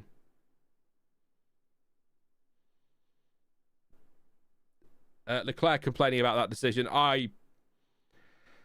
That's another one of those decisions that 1 week Leclerc gets a penalty, the next week he doesn't. But they have let him go. They've let them go. They've sorted that themselves. So the stewards now, you would hope if you're a Ferrari fan, we'll just turn around to Leclerc and say, that's fine now, mate. Thanks for giving that back. It's all done. But what can Alex Albon do now? Has he damaged his car at all across the gravel there? Quite bouncy. But Max Verstappen, here we go. We are at the end. Wins the Emilia-Romagna Grand Prix for Red Bull. A comfortable victory. Don't forget, that all started with that fantastic move. Ballsy, hard and fair move around the outside of Oscar Piastri at turn 2 at the start, and he's never looked back since. 6.1 seconds up the road from Lando Norris, who was 6.8 seconds clear of Oscar Piastri. Lewis Hamilton comes home 4th. Alex Albon, a fantastic 5th place, but yet he may still be disappointed with that. Charles Leclerc 6th, George Russell 7th, Carlos Sainz 8th, Isaac Hadjar 9th, Yuki Tsunoda 10th, Fernando Alonso 11th, Nico Hulkenberg 12th, Pierre 13th, 14th for Liam Lawson, 15th for Stroll, 16th for Colin Pinto, 17th Bearman, 18th Bortoleto, and we lost Antonelli and Ocon earlier in the Grand Prix. Through all that excitement at the front, Fernando Alonso, by the way, made his way up to 11th place and was only 0.8 of a second off a point. It is not Fernando Alonso's year, is it, at all?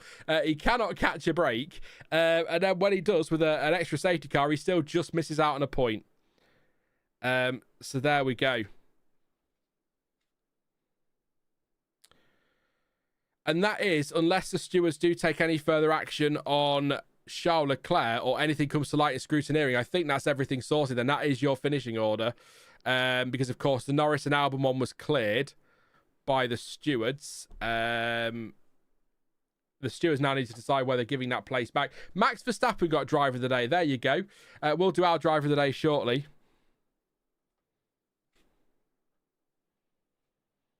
No further action on Leclerc and Albon. So there we go. Forcing another driver off the track. So there we go. All sorted. That is, again, unless there's anything in scrutineering, your final order then. Max Verstappen, the winner. Lando Norris, 2nd. Oscar Piastri, 3rd. Lewis Hamilton, 4th. Alex Albon, 5th. Charles Leclerc, 6th. Russell, 7th. Sainz, 8th. Hadjar, 9th. Yuki Tsunoda, 10th. Fernando Alonso, 11th. Hulkenberg, 12th. Pierre 13th. Liam Lawson, 14th. 15th for Stroll. 16th, Colin Pinto. 17th, Bearman. 18th, Bortoleto.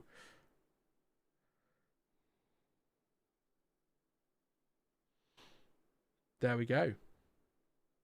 I don't know what to say. Done and dusted. Alonso creeping back to the pits. In he comes. What does that do for the championship then? Let's have a run through that as well, or have a look in a minute. Actually, I'll tell you what, we'll pause for a second. We'll let that update, and then we'll have a look at the championship shortly, and then we'll make a decision on that one. Who we're backing for the rest of this year. After that one, but I want to just see a few cars back, and then we'll take a pause, run through the order for those who stick it or coming back later to have a look at the result and what I've got to say about that race, and then we'll wrap it up for today. If you are disappearing, by the way, appreciate the company this afternoon. Thank you so much for popping along. Please do leave a like before you go. We're 8 away from 100, and subscribe if you're new as well. Lots to come this season. In fact, I'm just gonna have a quick drink, and then we'll do the gap for the timestamp and the the result there straight after that and get that out of the way as well.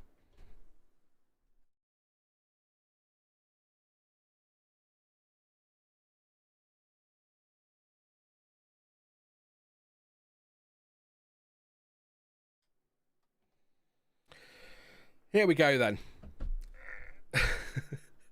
I love the obvious pause for the timestamp. Love it.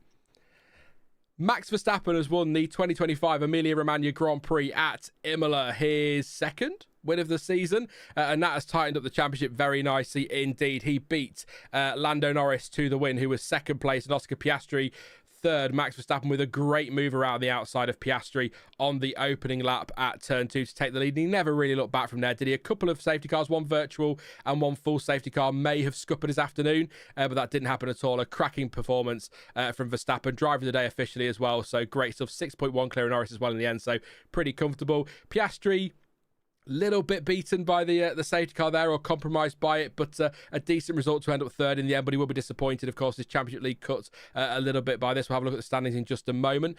Lewis Hamilton recovering very well to fourth place as well.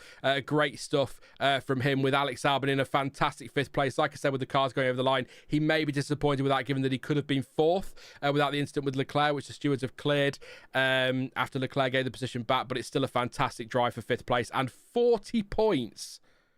40 points in 7 races for Alex Albon. That is obscene. Well done, Alex Albon. Sixth place for Charles Leclerc. As I say, he's been cleared by the stewards after he gave the position back to Albon for that incident at turn 2, so that's all sorted. George Russell, 7th. I think he'll be very disappointed with that. I know he got a little bit compromised by safety cars and all sorts there as well. Was undercut by Leclerc early doors as well, wasn't he? So a few drivers compromised today by both those safety cars, or one or the other. Carlos Sainz, 8th place. 4 points on the board, double points for Williams. I still think he's going to be a bit disappointed with that one, given that Albon was in 5th, but it is still some points given his up and down start to the season. So he's getting there, is Carlos. 9th place for Isaac Hadjar. Again, another one I think will be disappointed. He has ended up where he started, finished where he started, but I still think there's more on the table for Hadjar today, but it is still a couple of points, so continues to impress. On the subject of impressing, yes, safety cars, but Yuki Tsunoda was one of only 2 drivers to make a one-stop strategy work. 34 laps on the mediums, and he's gone from pit lane to points to take P10. What a performance by Yuki Tsunoda. Fernando Alonso, 0.8 of a second, agonisingly close to points. What a weekend for Aston Martin, right up until that safety car. Basically, it all fell apart from there. But 11th place, 12th for Hulkenberg, also another one to make the one-stop work. Pierre Gasly, 13th. Liam Lawson, 14th. Lance Stroll, 15th. Franco Colapinto, 16th. 17th for Bearman. 18th for Bortoleto. Antonelli and Ocon both retiring with mechanical problems. Ocon triggering a virtual safety car, and Kimi Antonelli triggering a full safety car because he stopped a little further up the road. In terms of the championship, Oscar Piastri is still 13 points clear at the top of the standings, 146 points to Lando Norris's 133, but Max Verstappen is now on 124. He has pulled himself right back into play. Not that he wasn't really in play anyway, but that's really closed the gap down and tightened things up very nicely. George Russell is still on 99 points, by the way, despite a frustrating Sunday, so he's still there or thereabouts if there's a bit of chaos ahead in the coming races, so you never know. Charles Leclerc, 61 points. Lewis Hamilton, 53 points. Hamilton up to 6th in the standings, taking over Antonelli there. Not quite sure, given how the start of the season has gone for Ferrari. They have the points they have, but they do. Antonelli 7th, Albon 8th on 40 points, which is still mind-boggling to me. Ocon has 14 points. Stroll has 14. Sainz has got 11. He's up to 11th place now in the standings. 10 points for Tsunoda, 7 for Gasly, 7 for Hadjar, 6 for Hulkenberg, 6 for Bearman. Alonso, Lawson, Bortoleto and Colapinto, he's only had one race though, to be fair, yet to score. In the Constructors, McLaren, they've gone, we know that. 279 points, plays Mercedes, 147. Red Bull on 131, despite all their dramas. Not that far behind Mercedes, all things considered. Ferrari 4th, 114 points somehow. Williams have 51 overall. They're looking very good for 5th place, aren't they, in the standings? Haas in 6th place. Aston Martin 7th. It's 20 points for Haas. 14 for Aston Martin. All of those points from Lance Stroll. 10 points for Racing Bulls in 8th. 7 for Alpine in 9th. And 6 points for Sauber in 10th place. Oh, take a breath. There we go. Just to confirm, no further action Leclerc and Albon for 40 on the driver track. It's just come up again for some reason, so there we go. Just so you know. yeah. Who's your driver of the day then? Let me know in chat. Who have you got? I mean, Max Verstappen won the official one. We've got some great options in there, to be fair. Max Verstappen is one of those options, of course. I think Lewis Hamilton, yes, the safety cars, but he's still got up to 4th place. Alex Albon was superb as well. Tsunoda pit lane to points. Who have you going to go with? I'm going to go with all the bias in the world. Probably with Max Verstappen, because I think that move around the outside of turn 2, it's a move he knew he had to make if he wanted to win it, and he got it done and never looked back. So Max Verstappen for me, as boring as that answer might be, but an honourable mention in 2nd place, let's say, for... I don't want to go with 2 Red Bulls, but chat are already saying Albon, but I think Hamilton to go 8 places is pretty impressive as well. So, yeah, well, I'll just stick with Verstappen. I'll play it safe. But a good race, by the way. Wasn't expecting a good Imola race. Really enjoyed that one. So as a reaction, I suppose, really enjoyed that Grand Prix. Wasn't expecting the overtaking we saw. I know that was helped by... sort of faster cars dropping behind slower cars and having to make their way through, and we had the safety cars which added to that as well. But I think even without those safety cars, as we talked about throughout the stream, there was the strategy intrigue was there. Who was going to be able to make the mediums last to the end of the race? Could Piastri make a one-stopper work? As it turns out, no, he went and pitted a second time on the safety car, but we'd never known. It could have really mixed things up quite nicely, but the safety cars just added to what was already a really enjoyable and intriguing race. And I was surprised by how much action we saw, and some really good moves as well, and some surprising moves. We saw Leclerc having a go, and a couple of others into Piratella, for example, and although the moves didn't really come off as clean overtakes, I mean, Leclerc had to rely on Gasly running off track to get the move done, but it's still good to see drivers taking those chances, because otherwise you're just waiting for the start-finish straight, aren't you? So really enjoyed that one. A little bit surprised, but I think the mixed-up grid a little bit yesterday helped massively today. So, Ferrari were out of position, you could argue, so it was good to see them coming through. Tsunoda coming through the pit lane, great drive from him. Just a thoroughly enjoyable race, much better than I expected. And hey, it could be even better next week as we go to... Oh, never mind. Monaco. Who knows? It could be an overtake fest. Won't be. Join me for qualifying next Saturday. That is the session of the weekend in Monaco. That really matters. A very surprisingly good race, says Annette. Yeah, I agree. Surprisingly good race. I'm very happy with that one. Great to see Max Verstappen winning too, because that just brings him right into play for the championship, doesn't it? And that's going to spice things up nicely. And we've got the technical directive in a couple of weeks coming into force, which might, I emphasise the word might again, mix up the pack a little bit, which could bring Red Bull back into play, might give McLaren more of an advantage. Who knows? These things could go either way with these technical directives, as we've seen in the past. But it's really shaping up to be a great championship. It might be a case that we get, and it is still quite early doors, we're not even quite a third of the way into the season yet. We've still got to get through Monaco for that, but we might have a reverse to last season where Max Verstappen won all those races early on, and then McLaren came back at him as their car improved and the Red Bull kind of fell away a bit. It might be, again, if that technical directive makes any difference, that we get the opposite. Piastri and McLaren winning all the races early doors, couple from Verstappen in there. He keeps consistently picking up the points, and then if their car comes good and the McLaren drops off, or whichever happens, or both, then Verstappen might bring himself right into play. So I think if this is a close championship, with the McLarens having to squabble at some point, and the experience that Verstappen has in championship battles versus the lack of experience Norris and Piastri have, with respect, but it is a fact they've got a lack of experience in F1 championship battles, I wouldn't bet against Max Verstappen pipping those McLarens for this title by a couple of points, but everything is hinging on the next couple of races, and let's see where we're at the summer break. But I still think this is a 3-horse race for the championship. I don't think that's a controversial statement. Somebody will tell me I'm wrong, but I'm fairly sure most will agree this is a 3-horse race between Oscar Piastri, Max Verstappen and Lando Norris, or whatever order you want to put them in. But if this is close, I put my money on Verstappen just to nick it by a point or two. But let's just have a great season. Enjoy it. Lots of action to come. This could end up being an all-time classic. 146 points for Piastri, 133 for Norris, 124 for Verstappen. And if those three start crashing into each other, who knows? George Russell on 99 might surprise us all. He won't. I'd love him too, but he won't do it. It'd be so funny. Those three squabbling amongst themselves and suddenly, where'd he come from? That'd be a great story, wouldn't it? Can you remember an Imola race as good as that? Maybe 95, says Nick. It depends on what you enjoy. I mean, I think 2005 was a great race and an all-time classic at Imola, even though that was essentially just Michael Schumacher following Fernando Alonso and not being able to overtake. That was full of tension. It was exciting. It was thrilling, trying to work out, was Schumacher going to make a move? He's not doing it in this position. Will he have to try it in the through Piratella or through one of the Ravazzas, or will he try to make something of a different move to try and get through? I thought that was a really great race, but it depends what you like from a race. I mean, if the most important thing to you is wheel to wheel, lots of overtaking and drama, then it probably is the best race for a long time at Imola. But if you do enjoy that tension, which I know, Nick, you probably do as well, and the strategy intrigue, I thought it was a really strong race, and 2005 was as well. So we have had good races around Imola. Not always, but yeah, I think it's a fair shout. 95 was a cracking race, as I recall. But certainly 2005, I really enjoyed. Really good stuff. Who were your driver of the days is then? What did you go with in the end? I didn't see many, but I saw quite a few coming in for Albon. So the Hat Prusser said Albon. I went for Albon. Max's first overtake won the race for him and never looked back, says Fudd. Driver of day was Max, says Sema. Leclerc, decisive overtake, says Dennis. Yeah, decisive overtakes, but also very frustrating on the radio again, wasn't he? But again, when it comes to Ferrari, that feels like an evergreen statement, doesn't it? Max, for the beauty of that overtake, says yeah.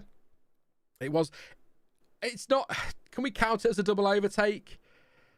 I said it at the time. He's done Russell before he gets to the braking zone, hasn't he? Really, or at least into the braking zone. It's the move on Piastri is more impressive, but he's still got to be aware there's a Mercedes in there somewhere. So, yeah, Verstappen farting golf balls gives the only correct answer of the day. Stoffel Van Dorn. In fact, Stoff. Absolutely.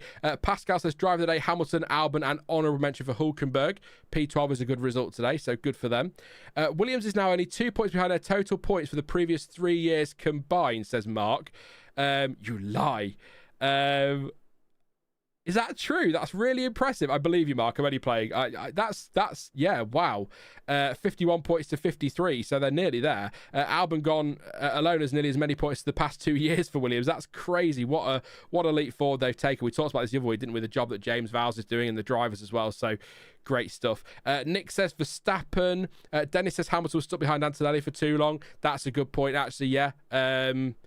Would he have been in the mix? In fact, you could argue he would have been in the mix for a podium with his pace at the end there had he passed Antonelli more quickly, I suppose. Hansi says the reason I would give Verstappen driver of the day is he raced against the better McLarens and pulled out a huge gap on merit. Very true. As I said earlier in the stream, sort of a bit tongue-in-cheek, but also there's a lot of truth in it. When we're talking about who the second best team is, if Max Verstappen was his own team, it would be McLaren, Max Verstappen F1 team, and then Mercedes, wouldn't it? But at the moment, it's if you're looking at a team, it has to be Mercedes P2 as the fastest. But if you want to start talking about, the fastest cars, it is very track specific at times. But if Williams carry on as they are, you might need to start talking about them being in the top four scrap. I'm being ambitious, I know, and I'm being a little bit, recency bias, perhaps. I don't know, but you don't pick up 51 points as a team like Williams unless you've got a good car and you're doing a cracking job. So obvious statement alert. Albon is still in a Williams, absolute king, and also not being shown up by Sainz as a hat plus. A lot of people thought Sainz was going to wipe the floor with him, didn't they, pre-season? And I stood my ground on that. I said it's going to be closer than you think it is, and actually it's probably a little bit more comfortable the other way. But yeah, Frank says not a bad race with a thinking emoji there. Yuki placing 10th was a great effort after that crash. Absolutely. Also got to remember, after that crash, he's driving a car that isn't, although they'll use the setup data they have from earlier in the weekend, it's a car he hadn't driven, so it's not like, it's a whole new rebuild. The setup is going to feel different. So actually, when you bring that into play as well, it's a great drive from Yuki Tsunoda, so well done to him. And actually, the Hat Plus makes an interesting point, and I agree and disagree. He says Yuki can't get driver of the day for fixing his own mistake. Agree, but driver of the day is for the race. So his race, whatever the reason he was back there, was still a fantastic performance. So I agree with the point you're making, largely, but also, if we're looking at just for the weekend, no, Yuki's not in contention, but for driver of the day, he's got to be at least an honourable mention for people for pit lane to 10th. But, each to their own. Quali will be good for Monaco, says Annette. It better be. Lala B says, I love Monaco. Unpopular opinion. Here's the thing with Monaco, right? I do love Monaco. It's a race I don't want to lose from the... Or I'll rephrase that. It's an event I don't want to lose from the calendar. It is... I know we've got tracks like Vegas now coming in and trying to sort of take that jewel in the crown title, but Monaco really is the jewel in the crown when it comes to the event. It is a real spectacle. And although the racing isn't always great, there's still something, even with these cars, there's just something special about watching driver and car around the streets of Monaco, in qualifying in particular, as flat out as they can be, giving it everything between the walls, just kissing the walls as they go past. There's just something so special about that when it comes to Monaco. No, the race isn't always a belter. In fact, it rarely is a belter. But the qualifying is so good, and I wouldn't want to lose that spectacle from the calendar, which is why we often talk on this channel about what could we do to make Monaco different and keep it on the calendar.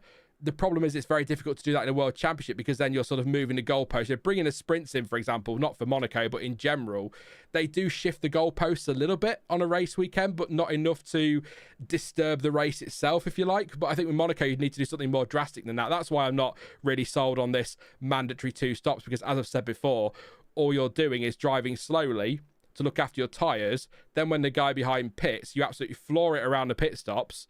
You make sure you leave them compromised behind so they can't get the gaps, they're going to fall into traffic. Then you floor it around the pit stops, and then you back off again after the pit stops. I don't think it's going to change anything. I might be proven wrong on Sunday, but I don't think it changed anything. But as an event, I love Monaco. As a race, I concede, not good, but I would not want to lose Monaco qualifying, because it is so special, and it is so... Everything is on that Saturday. That's where it matters. And unless we get a bit of rain, it's probably where that race is going to be won. So make sure you're watching Saturday. I wouldn't want to lose Monaco from the calendar, but I totally understand why people hate it. But for me, I love that track. And I love seeing those cars, the drivers push to the limits, taking risks, giving it everything. One tiny mistake and you're in the wall. And the other thing as well, and it's a point that somebody made a few weeks ago. It's a really good point and a fair point. Or it's a couple of years ago. It must have been a couple of years ago now. Yeah. We were talking about Monaco, and they said that you look at Formula One as a whole, as a sport, the big focus is on the driver and what they can do in that car on a track. So like today, it's all about the difference the driver can make. Whereas in Monaco, it's an opportunity for the strategists and the pit crew to make the difference. And so that kind of makes it feel a bit more like a proper team World Championship. So maybe look at Monaco as a weekend for the team rather than specifically for the drivers, if that makes sense. I think that's a really good way of looking at it. It just adds an extra dynamic to the weekend. But we're not going to see a ton of overtaking. If you're expecting it, you'll be very disappointed. But I'd keep Monaco. And if we can't have it as a championship race because everyone thinks it's rubbish and it should be burned to the ground immediately, then let's do something with it, because it could be special. But yeah, not just special liveries either. Exactly, Platolobian. Monaco is a driver's challenge, but it's also a team challenge as well, because they've got to get strategy right. Ask Valtteri Bottas about his, was it 2.5 day pit stop? I'm not exaggerating, it was something like 2.5 days. Daniel Ricciardo and the poor decision on tyres. The tyres weren't ready at his pit stop. Pit crews are just as important as the drivers around Monaco, and that's what makes it a little bit different to other weekends. I know the pit crews are still critical at races like Bahrain, for example, but they can make more of a difference in Monaco. So I'm looking forward to it, but I'm not expecting much on Sunday, but I will enjoy qualifying. I bloody love quali. I really, really do around Monaco. So we'll be hyped up next Saturday. And if the race is a snoozer, I'll bring my pillow and we'll be fine. Lego F1 cars from Miami for the full race in Monaco says, yeah, that'll do. Yeah, slower. Somebody made the point, actually. Was it a Crofty or somebody like that made the point that watching the Lego cars racing in Miami and how slow they were just showed that you don't always need cars to be fast to give you great racing. Sometimes a slower car will give you great racing. So we saw that with the Lego cars. What that also showed us, though, unfortunately, is why we need the rule book that we have, because if you take all the rules away from these drivers, it's pure chaos. So they can't be trusted, not one of them. So you can't be taking the rule book away. So that's why we need the rule book we have. That was made perfectly clear in the Lego race, but that was great fun, wasn't it? Yeah, Formula E is entertaining around Monaco because I think it is, and I'm not being critical of Formula E, but I think that is because the cars are a bit slower and they're more raceable, aren't they, as well? And I think that helps a little bit. Are they use a full Monaco layout now, Formula E? I've not watched it since they used to do that. They used to cut back, didn't they? At the first chicane, La Rascasse, they come in and then back to the Nouvelle chicane and then round that way and into the back. So they use the full one now, and a lot smaller as well, Dennis. Yeah, smaller cars, because this is the problem. I know this is one that Tom Bellingham, he's got a real passion for making this point, or he used to make this point a lot. It's not the tracks that are the problem, it's the cars. Yes, a small track like Monaco or Imola don't help, but the cars are just so bloody big. F1 has kind of almost outgrown historic tracks, hasn't it, in a way? And we need to get these cars smaller, and I'm not convinced next year's far enough, but I also know, before Jonty jumps in chat to tell me off, they need to be big because of safety. So there you go. Pete says, just popping in, hey Pete, hope you well, mate. He says, great race, what a turn one move by Max, my god. Side note, god, I despise the racing rules. Glad Leclerc let Albon through, but Hamilton still got through. Hope they change it. Yeah, that's the point. I was making that point actually earlier, Pete. I know you weren't here, but it's all right. You know, if they're giving Leclerc a 5-second penalty and Albon was promoted to that position, he still lost a shot at fourth place, and maybe even, it's maybe a bit ambitious, but a shot at third. So, yeah, that's it, isn't it? It's frustrating, but the Hatprus says, give me an NA MX-5 and it'd be a hoot. Jonty keeps telling me about the Mazda MX-5 race. He says it's some of the best stuff you'll ever see, so I might have to give that a watch. Yeah, anybody pre-ordered the F1 game, by the way, just out of interest? Just a random question to you all for a chat. Usually you ask me the questions, I'll throw one at you. Abolish the Nouvelle chicane and DRS it all the way from Bortoleto to Vax as farting golf balls. Oh, that would be, yeah. I mean, they've got quite a lot of runoff down at the back, haven't they? They'd be fine, I'm sure. There's lots to talk about changing Monaco, but leave it as it is and find other ways to make it interesting as a weekend or an event, or maybe we just accept that Monaco is what it is and it's an anomaly in the calendar. It's its own thing.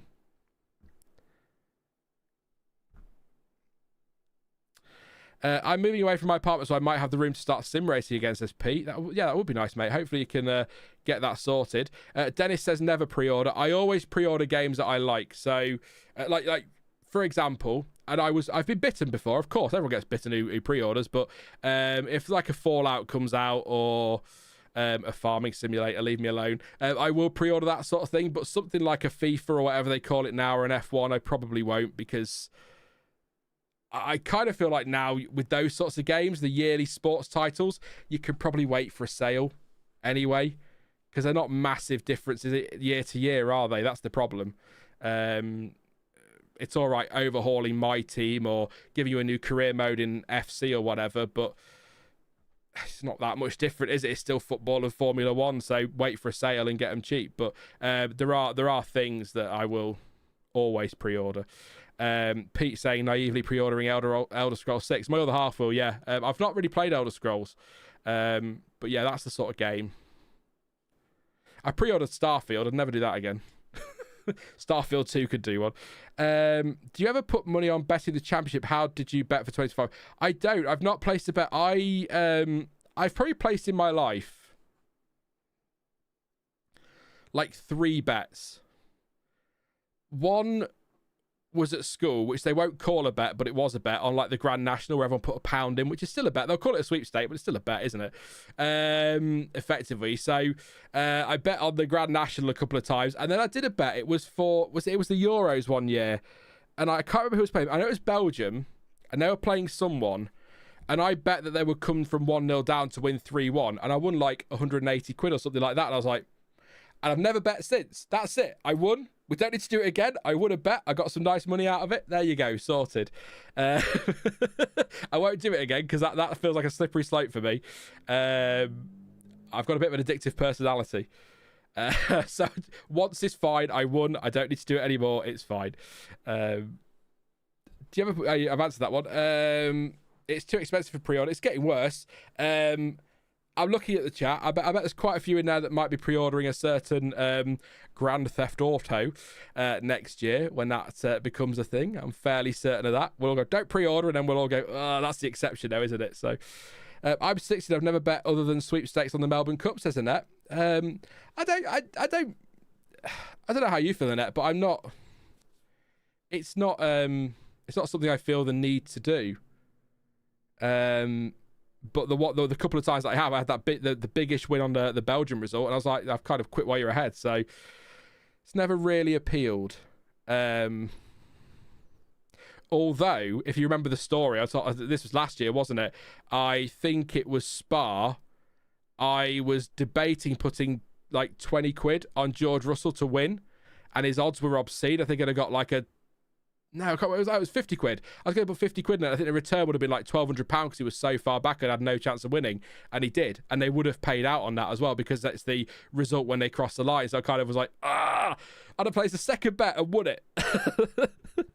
Maybe when I get those gut feelings, maybe. But yeah, you could use money to purchase goods and services rather than just gambling with it. Says the Hat Rust. Yeah, you could. And absolutely, I was actually going to say the Hat Rust on pre-orders and gambling. You can also spend your money however you want to spend your money. It's a free world. Just yeah. Annette says, I'm too broke. Fair enough. Yeah. Yeah. Any questions about the race then, rather than pre-orders and betting? And I'll try my best to answer them for you, and we'll have a bit of a waffle, and we'll wrap up in sort of 10 minutes, and then we'll call it a weekend from there, for sure. I think. But yeah, not as free as it used to be. Is that the first time Lewis has finished ahead of Charles? Says Frank. Do you know what, Frank? That is an excellent question. Let's have a look. Chat will get there before I do, but I'm still going to do it myself, just so I'm, feeling generous. No, that's the 2005 season, Sean. Who cares about the 2005 season right now?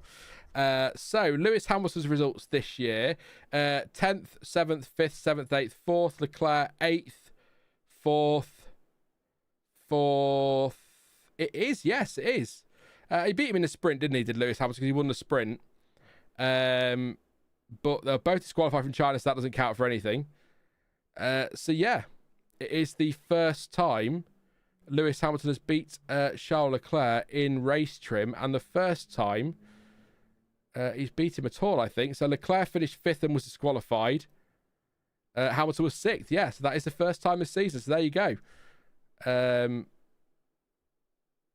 Yeah, the sprints he beat him, but in the proper races that I care about, the only ones that really matter in Sean's head, it is the first time. Unless I've counted that up wrong, but yeah, good point there. Sema says, thanks for the awesome stream, much appreciated. See you next week. See you next week, Sema. Thank you so much for popping along. Get your questions ready for next week. Good to see you again. Hope you're having a good one and have a good rest of the weekend as well. Did I do all the super chats, by the way? Nick, can you remember? Yes, I've done Nick and Pascal. Thank you very much, guys, for your super chats and all those who have subscribed so far as well. Do you think Oscar did well considering luck didn't go as well as Annette? I think so, yeah. Those fresher tyres for Norris were always going to be a problem, weren't they, for Oscar?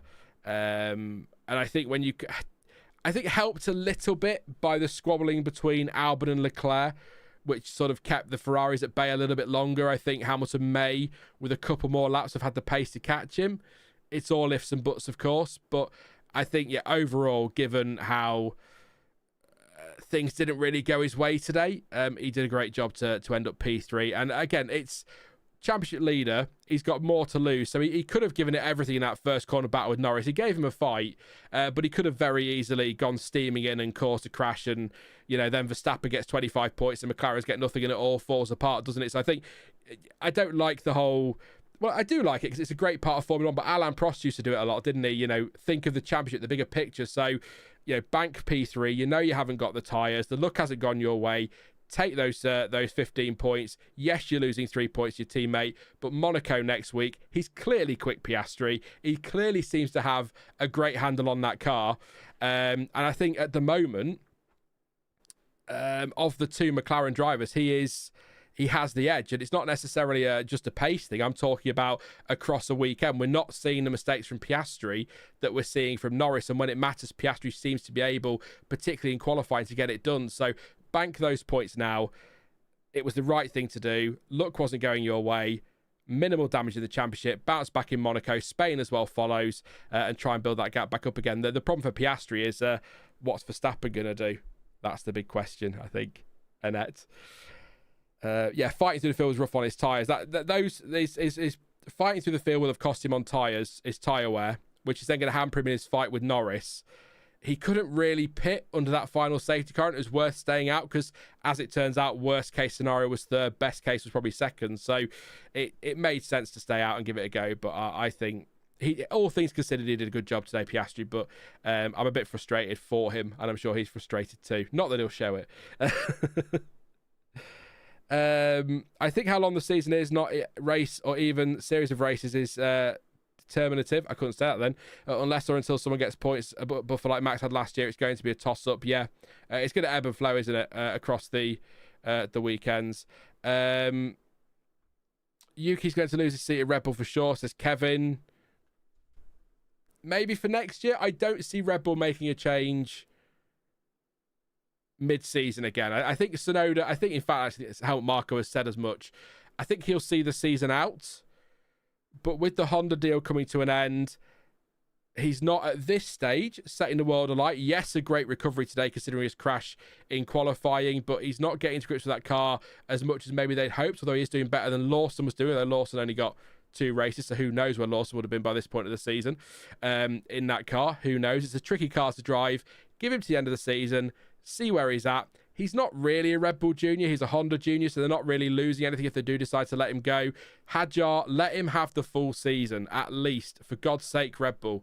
Stop rushing these drivers. Let Hadjar have the season. He's doing a fantastic job at Racing Bulls. He seems to be improving every weekend as well. He bounces back from mistakes really quickly. He's got to grips with that car. He's doing a fantastic job. Let him have the season. Let him hone those skills. Get settled, and then look at him for next year at the earliest. I don't expect a mid-season change. Like I say, Helmut Marko has pretty much said there won't be, but can you trust what he says? He tends to change his mind on a whim, it feels like sometimes, so we'll see what happens. But let Tsunoda have the rest of this season. You're not going to gain anything by putting Hadjar in there. You're not going to lose anything by keeping Tsunoda in there. That second car is not what Red Bull care about. It's all about Verstappen and the drivers this year. Let the second car do what it does, and then make a decision at the end of the year for next season. If Tsunoda picks it up and starts to deliver, keep him in the car for 26. If he doesn't and Hadjar continues to improve and continues to develop very nicely, get him in the car for 26. That would be what I would do. But as I said before, Red Bull, 1 week, go back a long way now. Pierre Gasly, there was a video on the channel that says Pierre Gasly safe for now. That's what Red Bull said. And then 2 days later, I'm doing a video on the news that he's been dropped. So it can change very quickly, but I don't expect, again, because Marco has said so pinch of salt and all that, but I don't expect to change before the end of the season. Let's just let Hadjar develop. He's doing well, but let's just give him the time he needs. Will they? Is that too much common sense? Let's see. Does Norris get replaced for 26 if he finishes behind Piastri? I don't think so. I'd be surprised, AM, at 97.76 if he does. But that said, if Piastri delivers, wins the title, and a long way to go, of course, but if he wins the title and McLaren feel like he's the one to back, Norris might feel like I don't want to be the number 2 driver, and he might decide to look elsewhere. But I think McLaren are pretty much set. I wouldn't change a thing if I'm McLaren in my driver lineup. I think that's pretty spot on, whatever happens. So I won't make that change for sure. If Max continues to win, Yuki is much safer. Good point from the Hatprus there. Best quality of the session of the year, says Pete. I'm assuming talking about Monaco there again. Everybody got their sunglasses. Yeah, we've got a real harbour as well at Monaco, a real marina, so that's nice to see as well.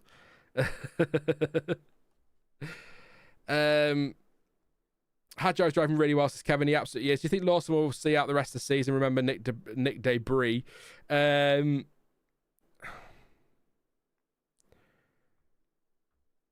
I think he's probably the one with the biggest risk of losing his seat, isn't he, Liam Lawson? But again, there's no. Is there a reason really for Red Bull to? Because the only option next is Arvid Lindblad.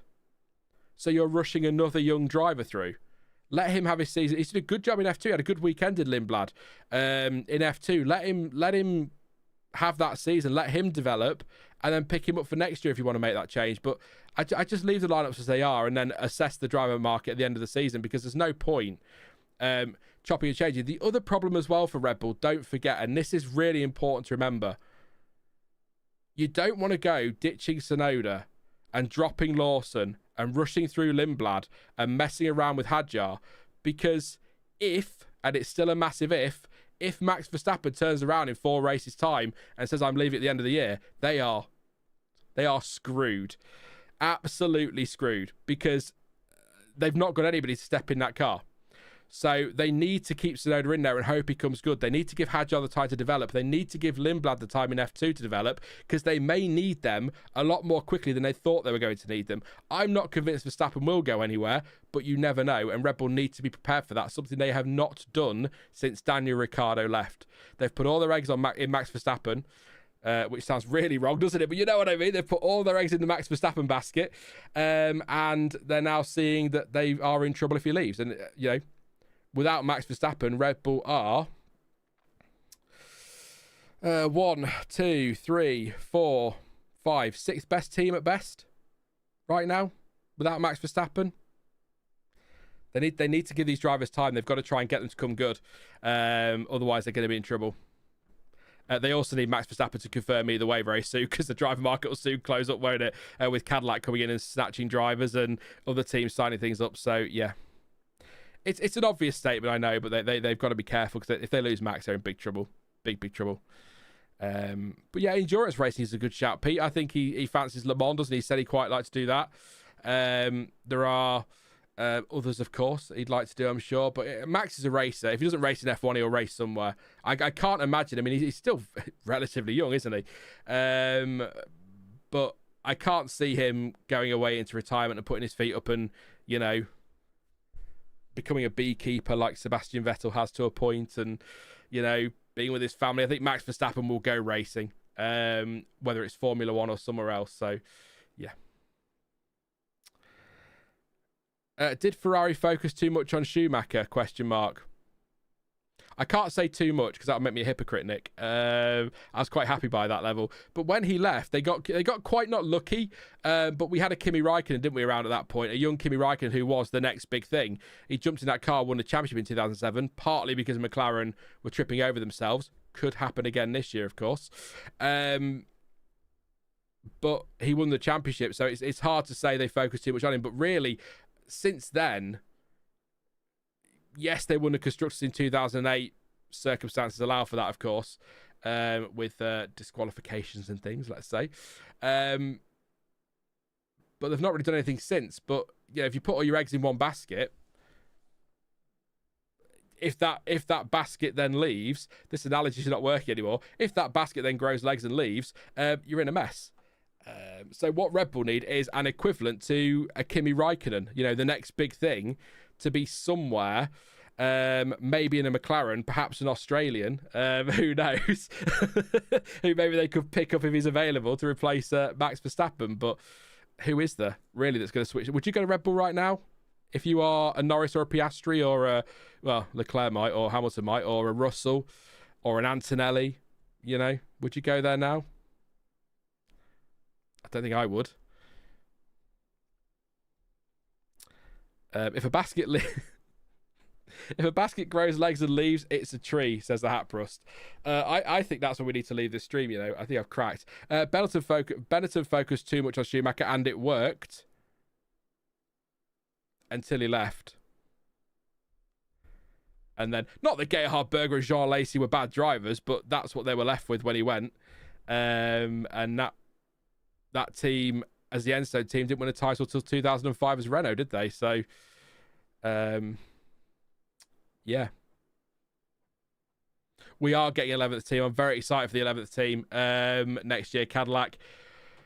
Elizabeth did a video the other day on driver light speculation. She threw Alex Palou in there as an option. I think that's a great shout. Sergio Perez, one of the favourites for that seat, of course. But also talk of him going to Alpine. Yeah. There you know. Hamilton and Verstappen teammates, ? If Tsunoda leaves, I'd be very surprised. Pete would like the idea, though, as would AM9776. So, yeah. Horner won't put anyone decent as second driver, as they would take too much from Max, so the second seat is inevitably a death sentence, says Bodgy Podgy. Firstly, great name. Secondly, I think he'd rather have a driver up there right now. If they'd have had a second driver up there today, they could have done even more damage to McLaren. So I think he'd rather have a quicker driver up there. But I just think Max can handle this car just about. Plus he's rapid, and whoever's in that second car can't. And you've got to remember, didn't work for Gasly, didn't work for Albon. Both of them have had good careers since they've left. Look at what Albon's done to Williams today. It didn't work for Perez. He was probably the best one because he won races with them, but that all fell apart in the end. And if Sergio Perez can't cope with that car, then something's not right. Lawson couldn't do it. Tsunoda is better than Lawson, but with respect to Liam, that wasn't really all that high of a bar. He's kind of where Perez was, really, Tsunoda. So I think that's where the car really is. I think Max Verstappen really does make the difference, both with his talent, but also the fact that he can handle that car. So I think Horner would rather have a quicker driver there, but then, you know, the sky's also blue, except for today in Link. I think it's a bit grey, but there you go. Should we wrap it up there? Couple more points, and then a couple more comments, and I'll wrap it up there because I said 10 minutes and it's been 15. So there you go. I think McLaren gave up the win today. Asked Addy Boy. I think no. I honestly think Max Verstappen had the pace today either way. Had he been second coming out of that first chicane, maybe not. But I think as soon as he got in the lead, that was game over. I don't think McLaren had the pace. Plus, the safety cars didn't really work their way in the end. They did for Norris and didn't.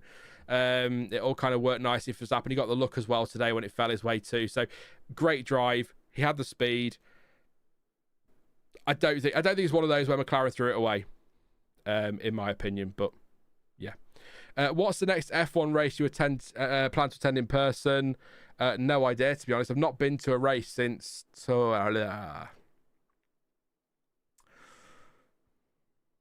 Silverstone 2019, I think. It's been a long time. Too long, you might say. So, would quite like to see another one in person, but I guess it's quite expensive. So maybe that's one to raise with the bosses, see if they'll pay for it for me. You never know.